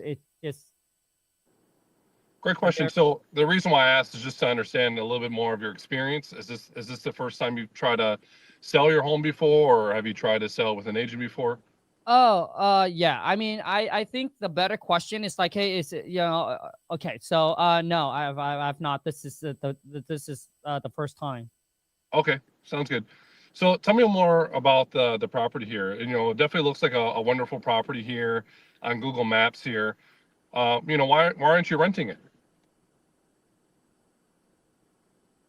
Well, I mean, like, yeah, I'm not interested in being a landlord. Gotcha. Yeah, definitely feel the same way. Hearing a lot of sellers like yourself not interested in doing that just because you either have to find someone to manage it or manage it yourself, right? So you don't want to take up that responsibility. So, and I'm sorry, I never caught your name. What is your name, sir? Kong, King Kong. Good to meet you, Kong. So, we could definitely talk all day about, what's came up recently about wanting to sell your property, with it being vacant here. And again, like I said, I'm an investor and I'm really interested in purchasing your property. And I want to be completely upfront with you, Kong. My number wouldn't be, a retail price is what you would see on Zillow, but I would have to be at least 50% of market value. So if I came in at about $150,000, would you be able to sign an agreement today? I'll probably have to talk to my wife about it. I agree with you, Kong. How long have you been married? Gosh, 20-something years. 20-some years. Well, I'm not married yet, Kong, but I have a girlfriend and we've been together for about 6 months now. I'm sure if you're anything like me and my spouse, we've been together. We talk about everything, finances, what we're going to eat, going out to the restaurant, right? Mm-hmm. Absolutely. So because you and your wife talk about everything, since you guys been together for 16 years, I'm sure you guys came across, having that conversation of wanting to sell the property. Yeah, I mean, listen, I've chatted with her about selling a property. She also wants to sell the property, but she also don't want to sell the property as well. But I told her, hey, if we get a fair price on it, like, would you sell it? And she said, yeah, she would. Sure. So, Kong, because you and your wife talk about everything, what was that number that you and your wife talked about? That if I were to say the words of that number right now, it wouldn't even have to be a discussion. She would just be ready on board. Yeah, I think she wants to get like at least like 175 out of it. Okay, 175. So, I know 150 is not going to work, but it sounds like if I can get something written up for 175, that would work for you. Yes. Okay. It would. Sure. So before I can, make sure that works for my financial team and myself, I'd still need to understand a little bit more about the condition of the property. Is that okay with you? Yeah, that's fine. Okay. So after talking about the condition of your property, if I can get close to 175, would that work for you and your wife? Yes, it would. Okay, perfect. So let's just go through that. Do you want to talk about the condition of your property, or should we just skip that and go right to closing? We're just gonna go straight to closing. All right. So, Kai, I appreciate you sharing everything that as far as the condition of your property. After looking at a few comparables and looking at, we have to, fix up the HVAC, inspect the roof, take a look at the basement, do a simple walkthrough. I think the best thing I could do for you would be about 162. Now, I know it's not the 175 that you and your wife were hoping for, but 162, would you be able to take that today? I'm not gonna say no to it, but I think that I need to talk to her about it. So, would you be able to give us all the rest of today? I mean, she comes home at 5. I can discuss with her about it, and then I'll give you guys a call back tomorrow. Would that work? Well, let me call you, Scott. I really understand this is an important change in your life about wanting to sell your property. So when would be the best time I can give you a call tomorrow? Morning, afternoon, or evening? Okay. So Oh, wait, we're not done yet. Wait. Okay. Probably tomorrow morning. Tomorrow morning, does 9 a.m. or 11 a.m. work? 9 a.m. would work fine. All right, Kong. So I'll definitely give you a call at 11 a.m., okay? Well, I said 9 a.m. 9, I take full responsibility. 9 a.m. still works for me. So before I let you go, Kong, can I ask you a question?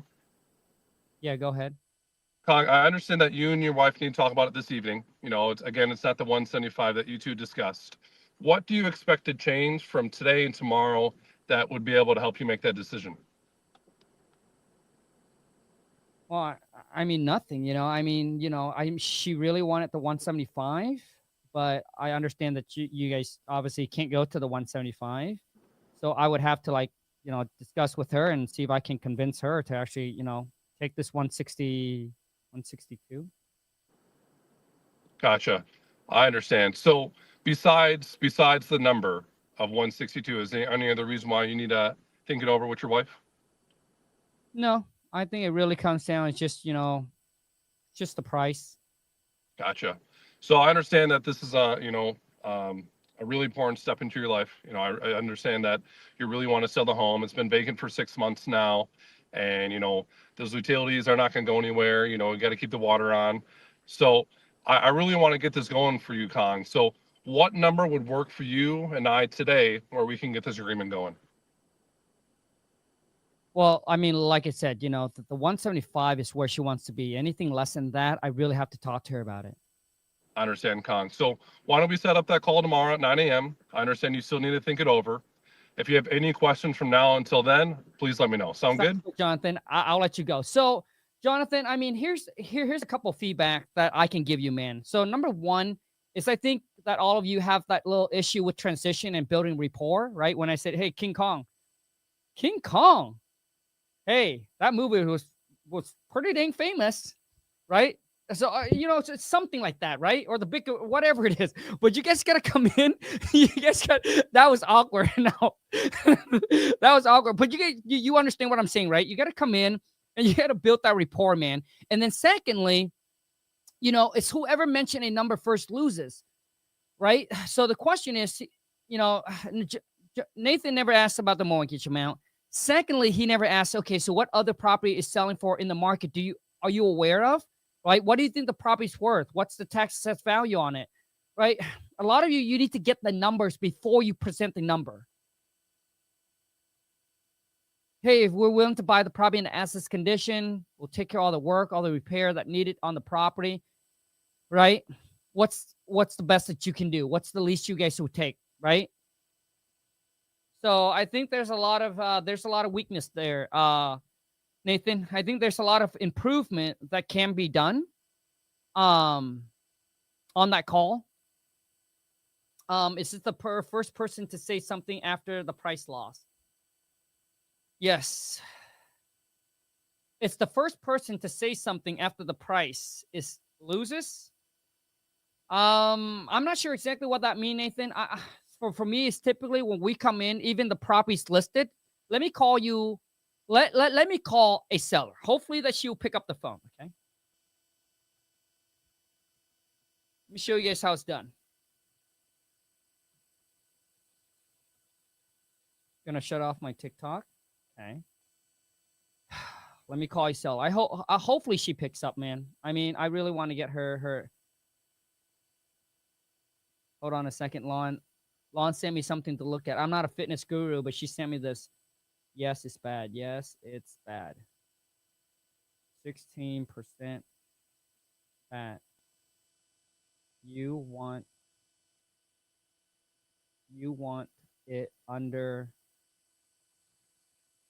8 to 9, mainly 8 to 9%. You want it to be under 8 to 9% fat. Now I'm turning into a fitness guru. I'm not a fitness guru. Okay. So let me call a seller really quick. Let me get some work in. But before that, a lot of you, listen, if you are serious about your wholesaling business, okay, I'll give you my badass seller script. And not just the script, I'll give you the contract. I'll give you the step-by-step courses, okay? This is something I used to charge $2,000 for. And earlier when I mentioned this to Nick was kind of like, oh, okay, no, I don't need it. I don't think I need it. That's fine. You have spent the whole entire year and couldn't even close a deal, bro. Now, if you feel like you don't need it, that's fine. It's not for everyone. Okay. But for those of you who say, hey, Kong, yep, I would love to get your script, man. Right?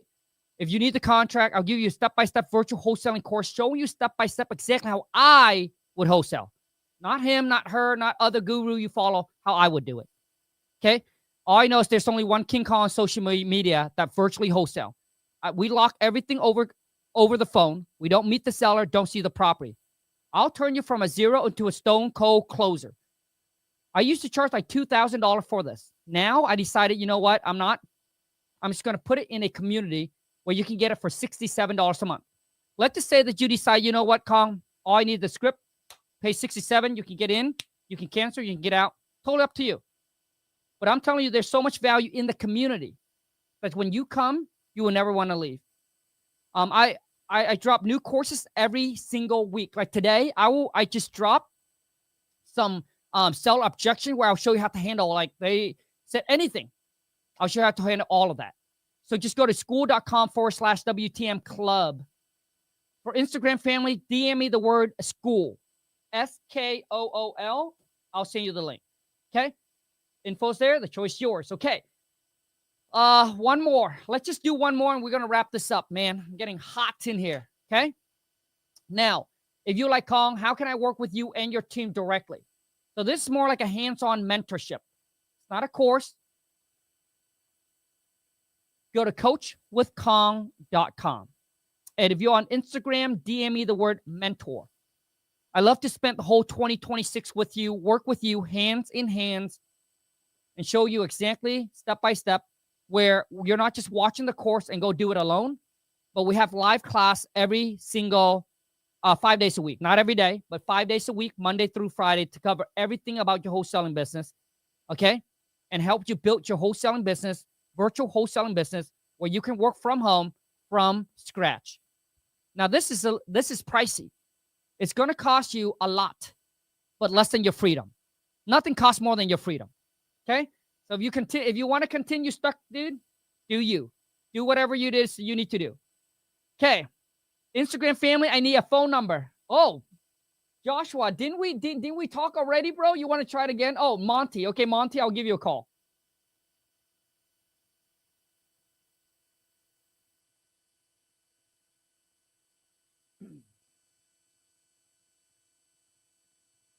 Monty, you're the lucky one, man. Last one. Texas. Anybody from Texas? Yep. Hello. Okay, man. You want to call out, or you want me to call in? I'll call out. No, just a cold call. Okay. I understand it's a cold call. Okay, so you're just making outbound call, correct? Yes. Hello. Uh-huh. Hello. Hello, Con? Yes. Who's this? Hey, Con, this is Leo. I was just giving you a quick call about that property on 15th Street. You still the owner of that? Yes, I am. What's this about? Awesome. I was just wondering if you consider on selling. Yeah, I mean, I might if the price is right. Okay, well, 100%. What I would like to do is just take 10 minutes, ask you a couple questions about the property. And after that, one or two things will happen. One, your property get approved, and I have a cash offer for you. Or two, property gets denied. I'll let you know why and never have to hear from me again. Is that okay? Yes. Awesome. Well, that's a guys, very as different I'm getting approach. your Let's see property what he pulled got. up on my end, can I switch to speed or what's got you thinking about selling? Well, I mean, like, I was thinking about selling for the last couple months already. I'm actually in the process of putting up a for sale by owner sign on the yard in the next week or so, maybe after Christmas.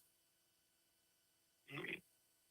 And you said you've been thinking about selling for a couple of months. Yes. What's the reason behind that? Well, the renter just moved out, and there's some work that needed to be done, but I don't think that I want to do anything to it. I rather just sell it as is. Mm-hmm. Okay. And you're not thinking about like re-renting it anymore? No, I'm not interested in doing that. I just want to be out. Okay, you're just done being the landlord overall? Pretty much, yeah. Okay, you didn't like it at all? I don't know. It feels like, I mean, I have what are you properties that I rent, and I don't know what he's trying to do. Lucrative business, so I understand he's trying to push, but I think that's enough. Yeah, I mean, I just don't want to deal with the headaches anymore. Nice.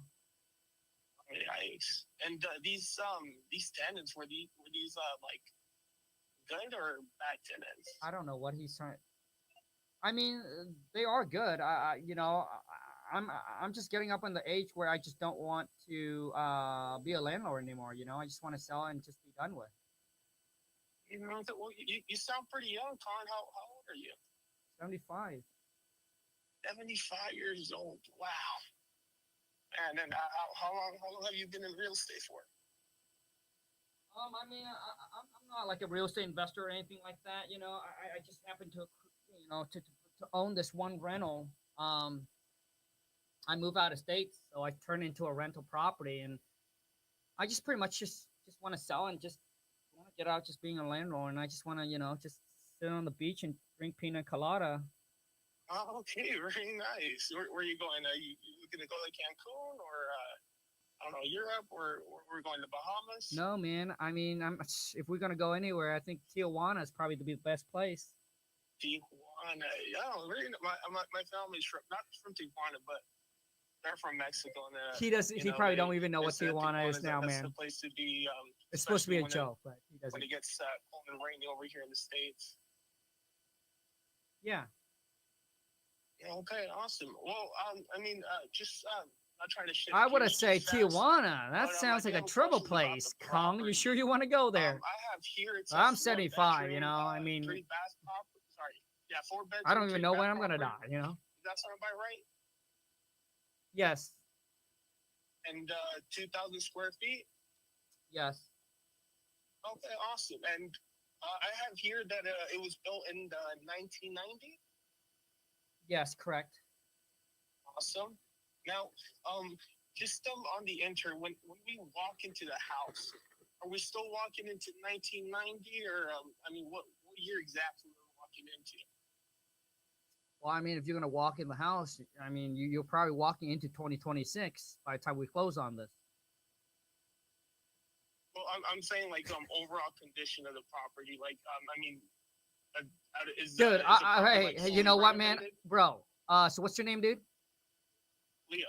Leo, I would come back. I'll be like, Leo, I love your sense of humor. Yes, when we close on this, we will be walking into that house in 2026. But let me ask you, like, what I meant was, is there been updated that needed to be done? Like, Okay. you know, like, bro, like a lot of you do, you need to listen and you need to find gaps and then come in and build rapport, man.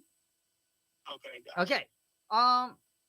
You know, I mean, that house is built in 1980, so it's gonna need a lot of work. Okay. And how much? I don't know work are where we he get his walking- script, how but much work are we, it's a little are bit we different thinking about? than usual. Hold on. I'm sorry. What's that? How much work has to be done at the house?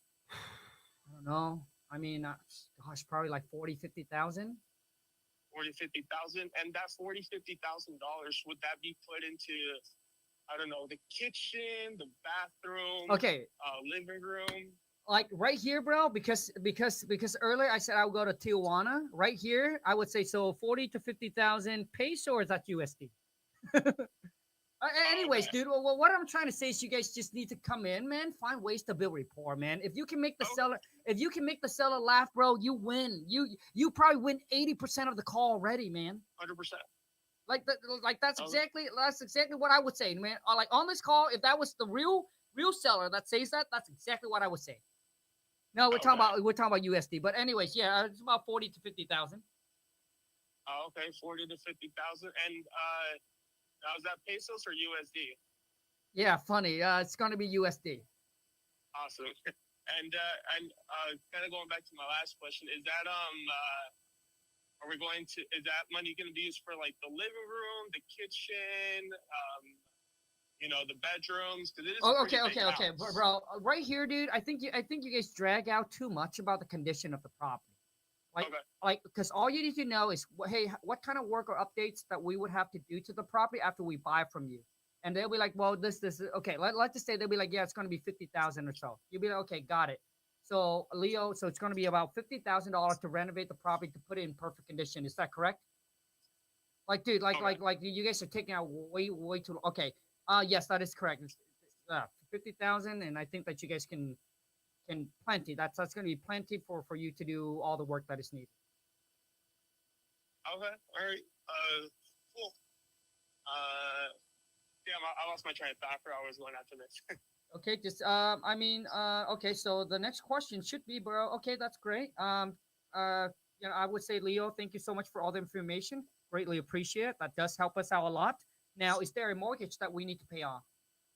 Okay, so let's start there. No, I own it free and clear. Okay, awesome. How much would you be looking to get for this property? I mean, you know, as much as possible. What are you guys willing to pay for it? Well, I mean, right now, we don't really have an exact number, to be honest. I'm not the one who comes up with the offers. My finance team does that, and they're all really just number crunchers at the end of the day. So there's not like a human element inside them. But just so I have something to fight, for you for it, just so I have like a number to fight. Like for right you. now, I mean, like what he would doesn't be even that make sense. number that would just that would make you want to say yes. Okay, bro. So right now, dude, you absolutely make no sense, dude. Because okay, so Okay. so I said, hey, obviously, I want to get the most I can for my property. So what are you like? What are you guys willing to pay for it? And then I would come back. I'll be like, okay, got it, Leo. So basically, you're trying to get the most you can for the property. Is that correct? You see how? Okay, so I distract. Okay. Right? So I distract. The next thing I'll come in, bro, is that I'm not going to talk about the numbers anymore. Next thing I'm going to be like, okay, Leo, do you know what things are selling for around your area? Like, do you know what houses that are similar to yours that are selling for in today's market? I have a quick question. Whenever you ask them, like whenever you reiterate it, like with the question, is there a specific reason as to why you do that? Yeah, man. It's because earlier, because it's to be able to transition. So the transition is more smooth. Because earlier, because listen, earlier I said, hey, so what's your guys' offer? I think it would have been better because now you're just gonna go off on this and this. But then I think it would have been better if you would transition and ask them then, hey, so what do they think the property's worth? But you just but you just can't. It's hard to go from like, hey, what's your guys' offer? And then instead of you just saying, okay, without you answering the acknowledge or answering that objection, you just went on, okay, so what do you think the property's worth? I mean, you came in and say, well, my job is not to, make you an offer on this call, which is fine, right? Mm-hmm. Okay, my job is not to make you an offer on this call, but then you went on and on and on about other stuff where I think if that's how you want to transition, hey, Leo, that's a great question, but unfortunately, my job is actually not to make you an offer on this call. My job is to gather all the information that is needed and trying to get from you what you need from the house to actually sell it. But I understand that you're trying to get, the most you can for your property.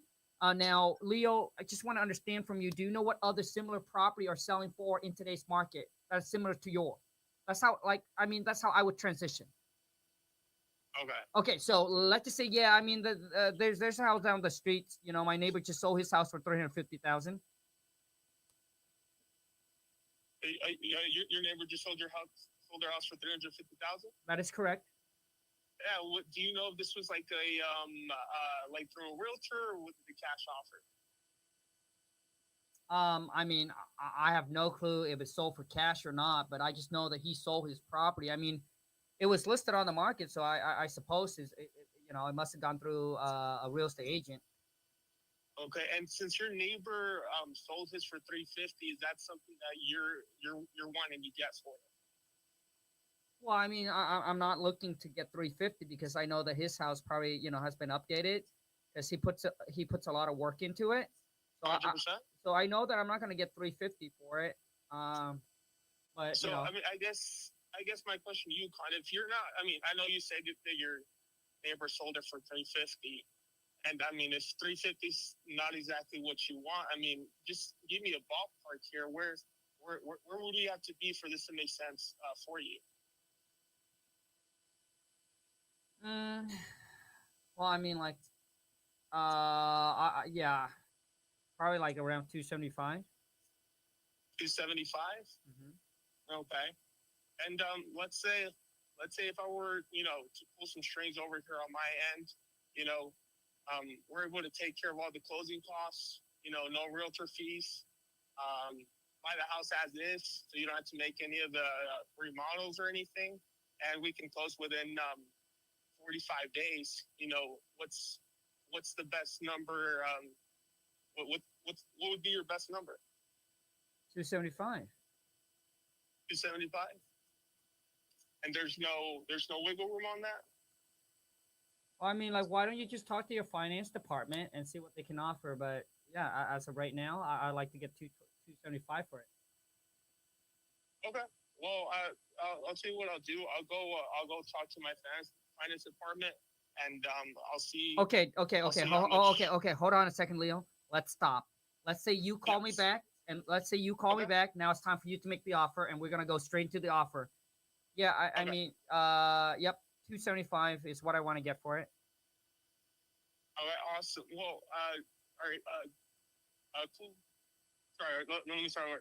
Hey, fine. Well, I got great news. Okay, I was able to get your property purchased. Okay, now the offer did come in a little bit higher than I was anticipating. All right, but again, it's under the same things that I What was. is he talking about? The offer came in a lot I higher. was talking about. So we're taking care of all the closing costs, no realtor commissions. We're buying the house as is, and we can close within 45 days. All right. And the approved offer for this property was $210,976. Yeah, yeah, it's not gonna work. It's not gonna work. No, it's not gonna work. Okay. Well, I mean, where would we have to? I mean, I know you said 275,000, and I really want to go back for you on that number. Okay, but they said due to the amount of work we have to do on this house, it's just the numbers won't add up on our end. Right. So just kind of help me out here.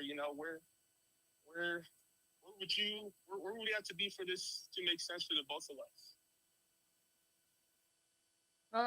I mean, like 260. I mean, I'm probably go down to 260. Okay. And I'll be completely honest. Okay, I know my finance guy and I know my department. I don't think they'll be willing to go up to 260. But let's say I would be able to add an extra, let's say 20 grand. So we'll call it like $230,000. Just even make it easy for the both of us. Is that something you would like at least consider? Can I think about it and then call you guys back tomorrow? I mean, and I don't really need to tribe on this, Con, but is this? I mean, when you say you want to think about it, what do you have to think about? Is it the price? Is it do you not trust? Do you not trust me, or what's that? Talk to me. Okay, bro. So I think right there. I think right there, the way that you handle that objections, it's not good. I think it could be better. Okay. I'll be like, Okay. Leo, absolutely. I know that our offer comes in obviously lower. We're like, $30,000 apart. So absolutely that you can think about it. But I want to make sure that, we're not wasting your time, Leo. I know you want to think about it, which is absolutely, you can take time to think about it. But I want to understand is what is it that you are wanting to think about? Is it the process that you are concerning? Because I understand this is not your first time. Or is it the price? You're right. So I would just stop right there. Or is it the price? Or right? I would say, is it the price or is it something else? So which means, first off, you got to lock them in. Be like, Leo, I understand you want to think about it. We are $30,000 different on here. But let me ask you this though. Beside the price, are you concerned about the process or is it something else? It's mostly just the price. Got you. Okay. So Leo, here's something that you guys, a lot of you probably don't know. So let me share this with you. Got it. So Leo, so basically it's the price. That's the only thing that's holding you back from moving forward and selling your property today. Is that correct? Yeah. Okay.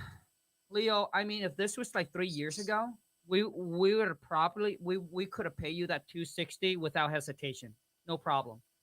But I just want you to understand that the market is just a lot different now. It's softened up a lot. The interest rate is really high. It takes a lot of the buyers out of the market already. A lot of people can't afford it, so houses seem to sit on the market for a lot longer. So the market actually has dropped a lot compared to 3 years ago. But another reason why we just can't make the 260 work, even though even though we really want to buy your property, but if we take 260 and we put 50,000 into rehabbing it, right? Because you mentioned, it's going to cost about 50,000, right, Leo? Yes. Okay, so that put us at about 310, and we got to pay all your closing costs and all your fees. That's typically like another 5%. So at the end of the day, if we can sell for 350, similar to the property that your neighbor just sold, but if we pay you 260, we pay all the closing costs, all the fees, putting 50,000 into rehabbing it, and by the time that everything's said and done, we're probably in the property right around, I would say, like 340-ish. And then Okay. now we have to turn around. We have to list it with an agent. So guess what? We now end up with a whole new set of closing costs. Because I'm sure that your neighbor that sold the property for 350, they got to pay the real estate commission, which is around 6%. They got to pay all the closing costs and all the fees. That's typically another, 3 to 4%. So altogether, so your neighbor, if they sold their property for 350, let me do a quick math with you here, Leo. So if they sold the property for 350, you minus 10%, at the end of the day, they actually walk away with about 315, so they don't get the whole 350. Now, Leo, I understand that you might not be aware of that because obviously you're not, real estate, you're not in the business of buying and selling real estate. But I just want to share that with you so you can understand why we came in at the price that we came in at. So, I mean, with that being said, I know probably that 230 is too low for you, but 260 won't work. Is there any way that we can somehow meet in the middle to make it work? Yeah, dude. That's how that I would handle that. So I have a question, right? Go ahead. I don't want to take it too much, but if it's price, if it comes down to price, Mhm. would you just show them like the analytical side of everything? Yeah, man. I mean, Or yeah, dude. okay. I mean, listen, man. When it comes down to the price, then you just have to explain to them like why would their price won't work, Okay. right? Because hey, so you add in all the costs, all the fees, and that's the reason why. I mean, the next little trick or hack that I would even do is I'll be like, well, Leo, let's just say that we'd end up not working together. And if you were to list this property with an agent, I'm not saying that you will, but if you were to list it, what would you list it for? 260 or Okay. 275? If they like, yeah, I mean, I would list it for 275. I'll be like, okay, well, just so you are aware, Leo, if you were to list it at 275, obviously most people, everybody wants to get a deal on something. So you're not going to get a full offer of 275, right? But let's just say if you did get a full offer of 275, you got to pay real estate commission, you got to pay closing costs. And like I said, that's roughly about 10%. So we minus that from that. You honestly, your best case, Leo, if nothing goes wrong, you would walk away with about 247,000. But Okay. now that property would have to sit on the market for at least 4 to 5 months. But Okay. with us, we can get this thing closed in the next 30 to 45 days. We're willing to buy it as is, right? You don't have to do any repairs, any cost. I mean, instead of waiting 4 to 5 months to get to 247, I mean, we're at 230. What if we just split the difference there and save you the headaches and the Okay. stress? That's how I would do it. Okay. All right. I hope that helps, bro. Yeah, man. Appreciate Have a good one, it. dude. See, negotiating, a lot of you don't understand, man. Like that, I mean, that's how I would do it. Right? So when the seller just said about price, I would even go take a little step further and said, hey, if you were to list it, what would you list it for then? And then just do the math with them. Because most sellers don't understand. So when you do the math with them, they'll be like, oh, okay, now it makes sense, right?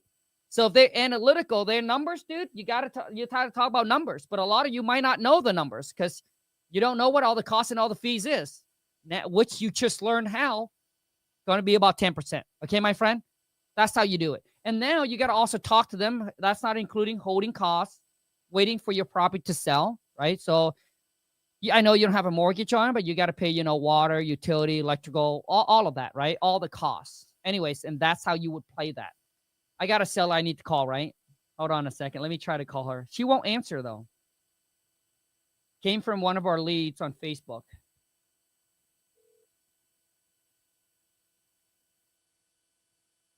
Hi, this is Maria. Yep, she won't answer.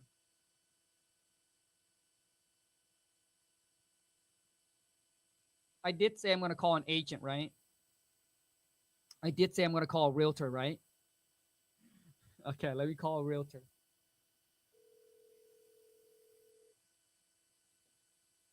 Monty overall, dude. Come on. Mr. Cornwell, what up? What up? Happy Friday, playa. Happy Friday. How are you? Good, Tim. Hey, you got a few minutes, Tim? to chat? Lay it on me, man. Always for you. Hey, Out of the world for Kong Lee. hey, I appreciate it. Hey, Tim. So regarding the deal that we have in Blaine, I don't know if you have the information that Angeline sent over to you. I do. Do you think that you have a buyer for that? Well, I've sent the information to a buyer. Yeah. She hasn't got back to me, so I should follow up today. You should tell her that does she want to make money or not? Mhm. Well, I mean, Exactly. so let me ask you this, Tim. The price that we're pricing it at right now, based on your experience, do you think that that price is reasonable or is it too high? Well, if you know the answer to that, if it Remember, was- if dude, it was always reasonable, ask. it'd be gone. Say that It's too again. high. It's too high. It's too high. If it was not too high, it would be sold. What do you think that? So what do you think that I would have to get the seller price to be at for it to make sense for for the buyer? I guess what price would it make sense for the buyer? Yeah, You know? that's a great question. Great question. It's the waterfront, like right there. Mm-hmm. The only thing that separates between the house and the water is the road, and they get the extra lot. Mm-hmm. So I know that for the right type of buyer, like this is a gold mine. Yeah. Let me send it over to her again. Let me follow up with her and see if we can't get something going. I'll let her know that the seller's motivated. Yes, they are. Okay. Let me know, Tim. Right on, man. I appreciate you. Good, man. How's business going with you? Dude, I gotta say, Tim, I mean, 2025, dude, has been slower than what I expected. But I think that like I look at 2025 as the year that we are right? We are refining our systems. You know, we're able to cut down our overhead because we got AI into our business. So there was a lot of setup and a lot of preparation.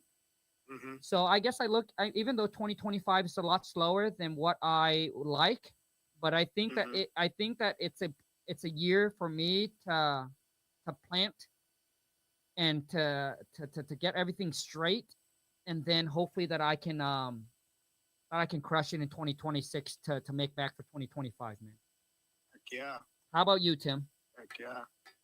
It's been good. It's been a good year. But I want it to be better next year.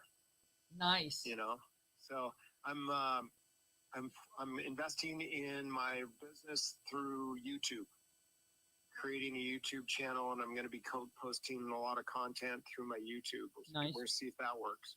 So you're gonna go hard on social media or not? More on YouTube than social media. Long form content. Okay. So okay, so why just YouTube but not short form as well? Well, I'm working with a mentor who's, guiding me on a path. Nice. I think there will be short form that comes out of that. But primarily it's getting the long form first. I got you. Yeah. So basically focus on creating YouTube and then have someone goes in there and then chop up the short and then post. Yeah. No? I think that's a great strategy. Are you guys going to also do a podcast? Not at this time. Weird. I mean, since you already have the long form content on YouTube, it literally takes you a few clicks to take that and upload it to a Shopify or not Shopify. Yeah, well, Spotify. Yeah, Spotify.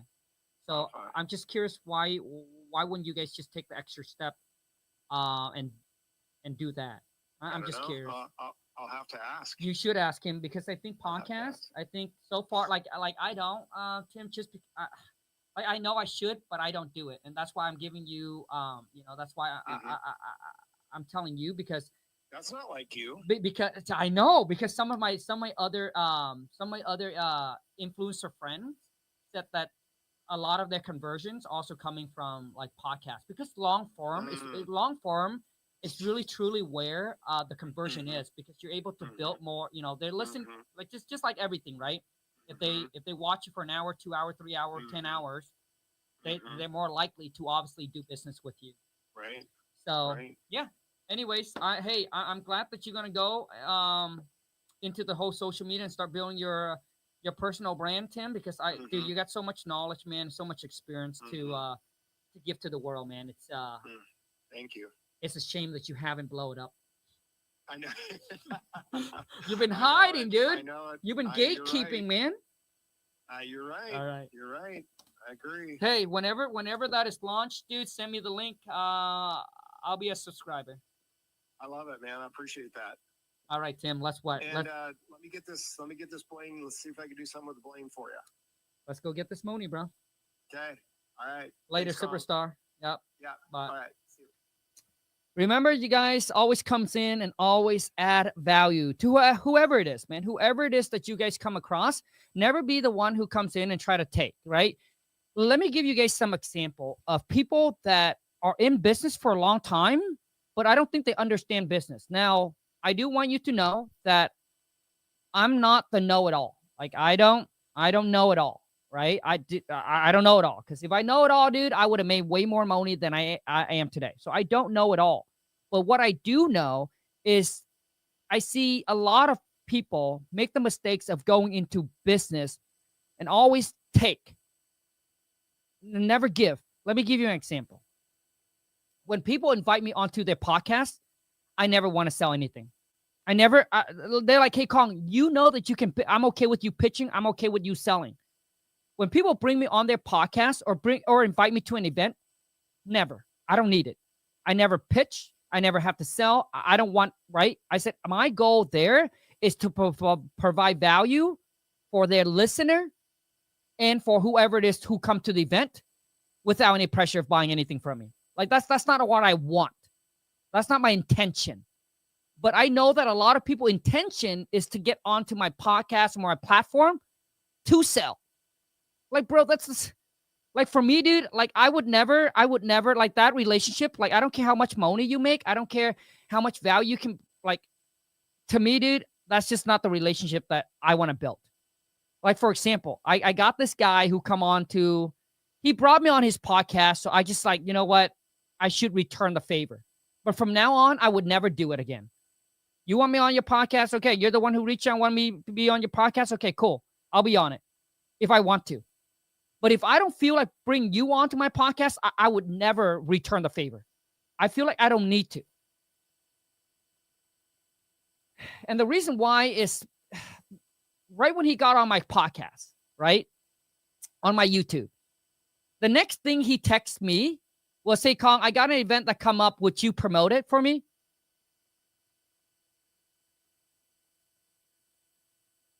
Bro. Anyways, I don't know.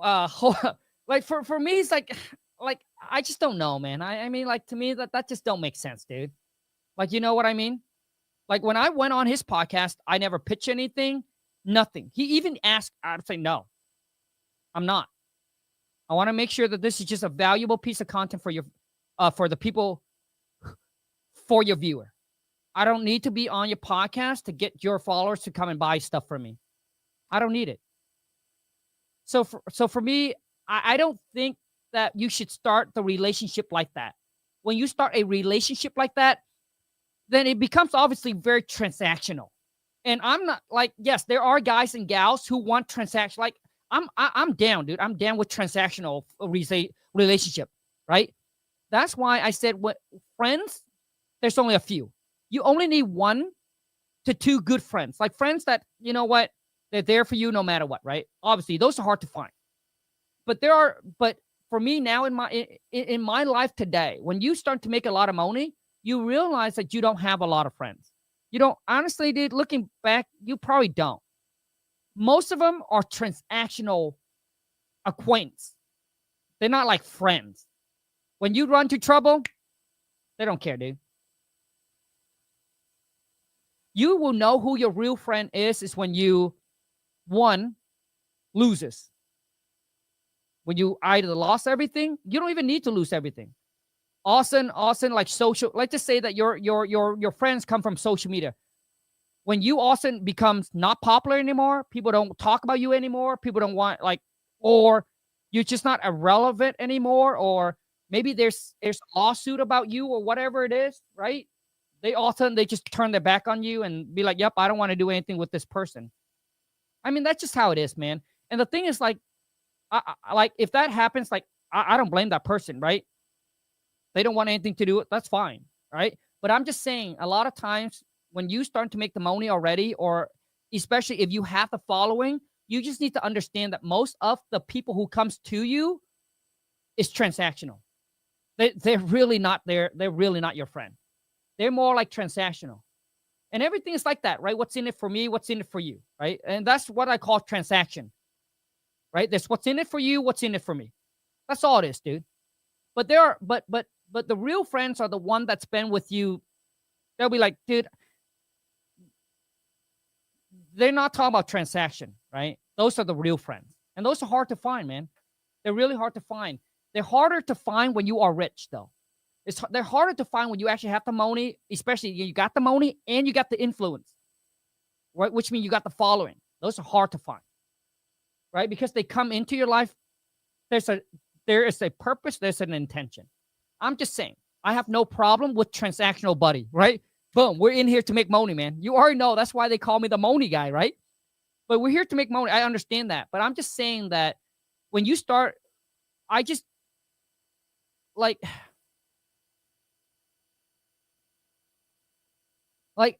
the thing with like social media is I don't like, for me anyway, I don't feel comfortable coming to someone. They ask me to jump on their platform and me texting them like, hey, could you help me promote this, when I haven't really built a relationship with them. Does that make sense? Like, I haven't built a relationship with them and I asked them to promote this for me. I mean, how does that even, I was brought up,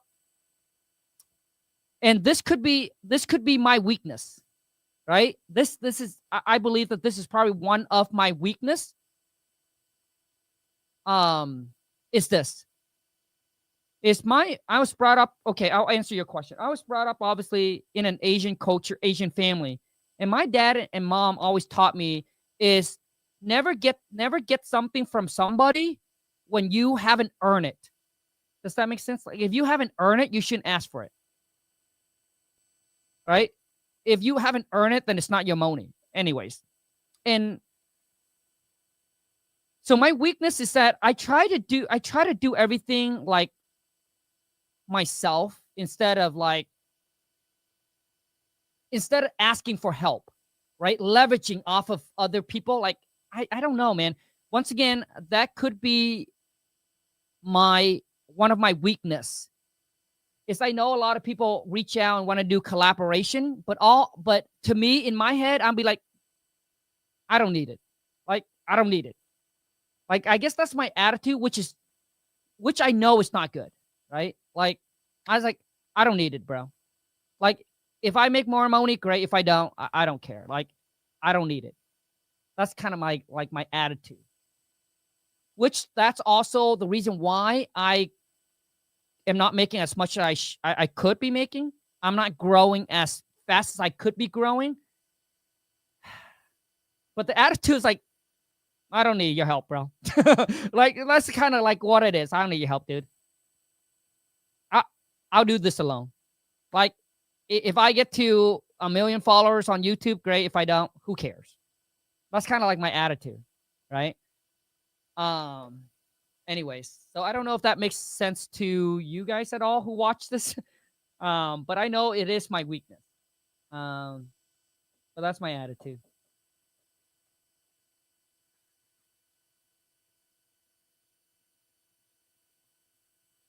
Okay. I did call a realtor. I tried to call a seller. Nobody answered. She didn't answer. So we're gonna wrap this up. We're like 2 hours and something in. I appreciate each and every single one of you. Okay, thank you so much. Oh, I actually want to say this one last thing before I leave. Okay, because a lot of time when you watch my video, it's all about making money. It's all about this, but a lot of you don't get to know like who I am. Like, like you watch people on the other, like, I don't know about this guy or this girl. But anyways, I just want to share a little bit something with me or about me with you. Okay.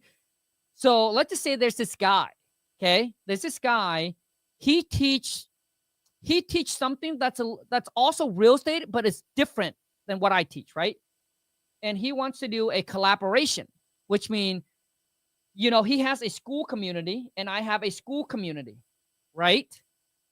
You guys all follow what I'm saying? So he has a school community. I have a school community. We each have our own followings. And he said, hey, Kong, if we collaborate, I think that you can get a lot of my people on my community to go and sign up for your school community and vice versa. And I turned him down. Not interested. And let me tell you why I'm not interested. I'm not interested not because I'm cocky, not because I was like, oh yeah, I'm like, I got the following, I don't need your help. Not that. But honestly, what I'm more worried about is my reputation. That's what I'm more worried about. And I can tell you, man, I've heard stories from friends that are in the social media that that collaborates with anybody and everybody. And he said, dude, it's not good, Kong. So for me, is that I know me. Like I know me. I know how I do business. I can trust me. I can't trust anybody else.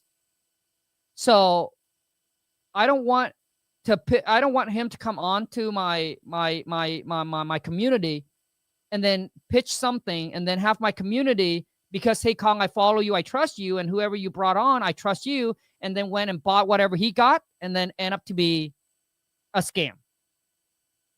That's what I don't want. That's why you guys don't see me collaborate with a lot of people. You know, that's why you don't see me promoting other people. That's the reason why. Like, I trust me. I cannot trust the other person. Like, dude, I cannot. And let me tell you why. So there was an opportunity. Now, I don't share this story, right? I don't share this story ever. So if you watch it all the way to now, you will understand why in this business, I can only trust me. And I would never sacrifice my reputation for any amount of money. Because I grew up in a family, and I'm sure you do too, that my parent taught me that, Kong, the money that you work hard for, like the right way, right? With blood, sweat, and tears, like you actually work hard for, like you earn it, is the money that's going to stay with you and that's going to last. But the money that you go and scam somebody, lie to, cheat, will never be with you. Which means even though you make a large lump sum, but it doesn't matter. It will forever gone. It'll come in, it'll go somewhere. Because that is the dirty money. That's what my parents teach me. The dirty money, they come fast, they go real fast. So I do believe in karma. What goes around will come around. So let me share this with you. So this is probably months and months and months or so ago. I got into this project. I'm not going to say what it is because I don't want you guys to like get into it. I got into this project and I literally can make over $1 million. I could literally make $1 million just within 7 days. Like I saw the $1 million. I saw the $1 million, dude, right there. And with just a click of a button, I could have collected that $1 million and wiped everybody out. And this is something that people do in this space all the time. Like it's known for that. And people know for that. But I put my word out there that I would never do it. And the reason I built that is for everyone who got in early to make the money. And those who got in early did make the money.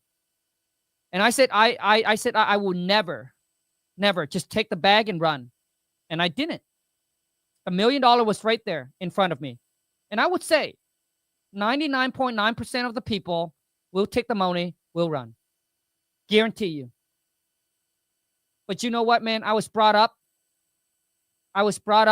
where I would never do that. And that, my friend, is how much I believe in God and karma. Like, dude, I don't speak about religions, but I fully believe in God. I pray every day. For my whole thing is, dude, whatever I have today, I wouldn't have the life or live the life that I have today, the things that I have today, if it weren't for God. And I know if he gives it to me, he can also take it away with a blink of an eye. Like literally with second. You've seen people that got super rich and went bankrupt, lost it all. But not just that. They lose the family. They lose their spouse. Like their life just a mess. So for me, dude, I'd rather be an okay guy, right? And I can sleep with myself at night than be this rich, ultra rich, knowing that I'm out there taking money from the people, breaking my promise, not going against my word, and whatever it is, right? But those who's in it know what I'm talking about, but I know a lot of you are not in it. But yes, I could have literally take the money and be gone with. And even I talked to Lon about it. I showed it to her.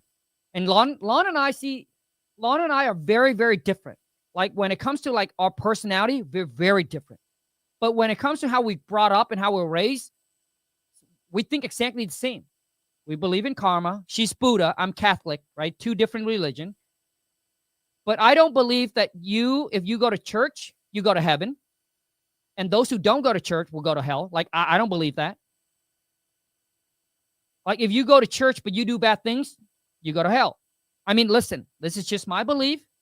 It could be different from yours. And I respect your opinion. So I believe those who don't go to church, but they do good things, they will go to heaven. So I don't believe, you know what I'm saying? So yeah, man. I mean, I showed it to Lon. Lon's like, Kong, you already know. I said, I already know, Lon. She's like, if you take a Kong, you know our life will be ruined, right? Like our marriage will be ruined because it's karma, right? Lon and I both believe that. And that's why I need all of you to understand, like, if you're trying to make money the right way, it's harder and it's longer, which means it's going to take you longer and it'll be harder if you do it the right way. The way that you can actually go to sleep at night and not feel the guilt. Yes, moral values. Correct. Law and I have the same moral values. And that's what I believe, man. Right? So anyways, I just want to let you guys know that. And that's why I don't collaborate with a lot of people. That's why I don't, even though I know there's beneficial for me, but I cannot trust anybody to ruin my reputation because I know 99% of them do not have the discipline or the moral value that I have. You know that Lon and I, everything that we got today did not happen within a year, did not happen within 3 years, did not happen within 5 years. It was a very slow, steady climb to the top because we're trying to do everything the right way, man. And when I say the right way, it's just the way that we're able to live with ourselves. You know? Like, for example, when we bring on students, check this out. So for those people who sign up for my academy, right? Who sign up for my academy, they always ask, is this guarantee? Like, how fast of a result can I get? And I always tell them. And I train all of my team to tell them. You know what I said? I train all of my team to say that it will take hard work and they would have to commit. This is not a get rich quick. It's not an overnight. But I'm here. They're here to build a real business and a real skill that they can depend on, that can take care of them and their family. Right? So I always tell them it's going to take hard work and it's going to take time. If you're looking for an overnight success, this is not it. And we have pushed a lot of people, a lot of students away because of that. But for me, when I take your money, I feel like, one, you understand what you're getting into and you're ready, right? You're up for it. Like, you know. But I don't want to lie and say, hey, this is this. And then you got in, you'll be like, hey, wait a second, Kong. You never told me that it takes this much work. You never told me that, right? So that's why I'm saying scamming people is easy. Like, it's with the following that I have. Like, I can easily set up a scam and make millions and then call it done. But I know that when I call it done, that's when my life is also done. You know? And listen, I'm not here to tell you that I'm a good guy. I'm not here to tell you that I'm a nice guy. I'm not here to tell you to fully trust me, because you shouldn't. I believe that trust needs to be earned, not be given. And those of you who are willing to give me the trust, and from the bottom of my heart, I'm extremely grateful for it. And I can promise you this, that I will never, ever do anything to ruin the trust that you have for me. That's all I can say. But I'm not here to say that I'm a nice guy. I'm not here to say that I'm a good person, because when someone tells you that, when they first met you, oh, I'm a nice guy, you should trust me. That is a red, dude, that's a red flag. Dude, that is a red flag. Good people don't need to tell you they're good. They show you by their action. They don't need to tell you. The reason they say that is because you already know. But hey, now could there be a person that said, hey, I'm a good person, trust me, and they turn out to be good? Yes, but very, very, very rare. So don't listen. Don't go by what they say. Go by what they do. That's all I got to say. And now I also want you to understand that I'm a human too. So that's why I'm not perfect. I also make mistakes. Right? I also make mistakes. I started business that didn't make any money and costs me to lose a lot of money. So I'm not here to tell you, I'm not here to tell you that I'm not a man of sin. I'm a sinner. Honestly, dude, I have a lot of sin. You know, but one thing that I would never do is destroy my reputation and go against my moral value and what I was taught from my parents. Because if I do that, then to me, I have let them down and I am a disgrace to my whole entire family and generation. But I do want to let you know that I am a man of sin, that I'm not perfect in any shape or form, that I do make a lot of mistakes. But the mistake that I made is never about scamming, cheating, and stealing other people's money. I appreciate each and every single one of you that's here. I hope that you get to know a little bit more about me.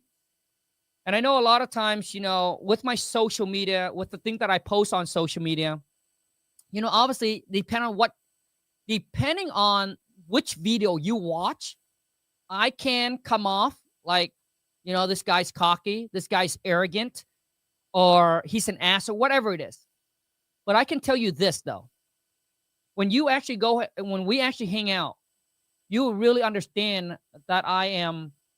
You see, when I share things, it's not to flex, it's not to brag, maybe a little bit, but honestly, it's to give you the motivations, the inspirations, the self-confidence, and the self-belief that you too can do this, that you can accomplish anything that you set your mind to, backing up with hard work and determination. You know, I'm just a regular guy, dropped out of high school when I was 17. I was lost, I was confused, I was overwhelmed, I was stressed out, financially broke, and extremely insecure about my physical appearance, what people think about me. You know, I have all of that, the fear, the anxieties, like all of that. And I live in a shed behind a mobile home park. And that's where my life started. And if you were to go back, you know, like, you know, when I think there's something with, you know, like, for example, Hamosi. Someone asked him, do you know that you were going to get rich? He said, yeah. He said he knew. But for me, but obviously, I'm not comparing myself with Hamosi. He's like at a whole different level. He's like the God level, you know. But I'm saying, if you were to ask me, I would tell you no. I never thought that I would even make it out of the mobile home park. I never thought that I would ever make $10,000 a month. You know, that was my dreams, right? To make $10,000 a month. Like, I can look you in the eyes and say no. One, I would never thought that I would make it out of the trailer park. Number two, I would never thought that I would ever one day make $10,000 a month. And here I am making $100,000 a month. But it didn't happen overnight. You know, it happens over time. And the reason I got here is because of God. You know, Lon and I, we try to do everything, like I said, the right way. So it's been slow, but it's also a good slow. You know, health is good. You know, Lon and I, even though we argue, we fight, but we're still together. We've been together for 20-something years. And I can also tell you that, you know, my relationship with Lon is not perfect. You know, it's always under construction. you know, because we work together, we see each other all the time, that we butt head, right? Like I have flaws, she has flaws, I have weakness, you know, I have weakness, she has weakness, you know, strength, and then I guess that's how we are together. But I want to let you guys know that, you know, like our marriage, you know, we've been together for 20 something years, and that is not perfect. And if you were to ask me,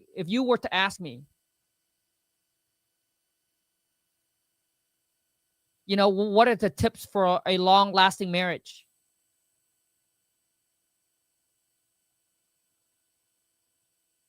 I would have to say this.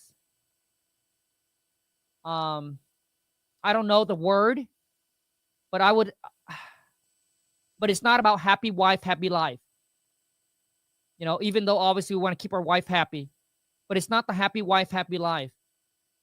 But I think for a lasting marriage is that you have to be, now once again, I'm not perfect.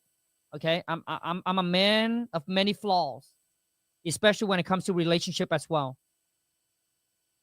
But I think that for a marriage to last for a long time, one, obviously you always working on yourself and each other, but it really comes down to is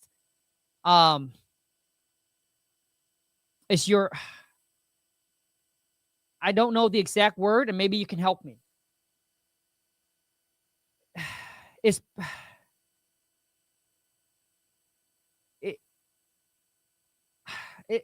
not discipline, but I don't know the exact word, but it's not about discipline, but it's about to resisting temptation.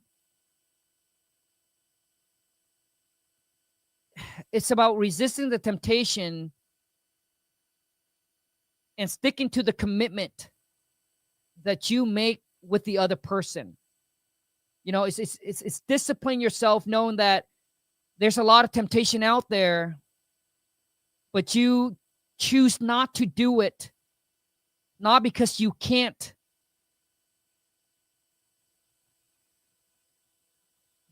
but I guess, yes, it comes down to like moral value and the way that, you know, I was brought up, and like my religions and things like that, you know.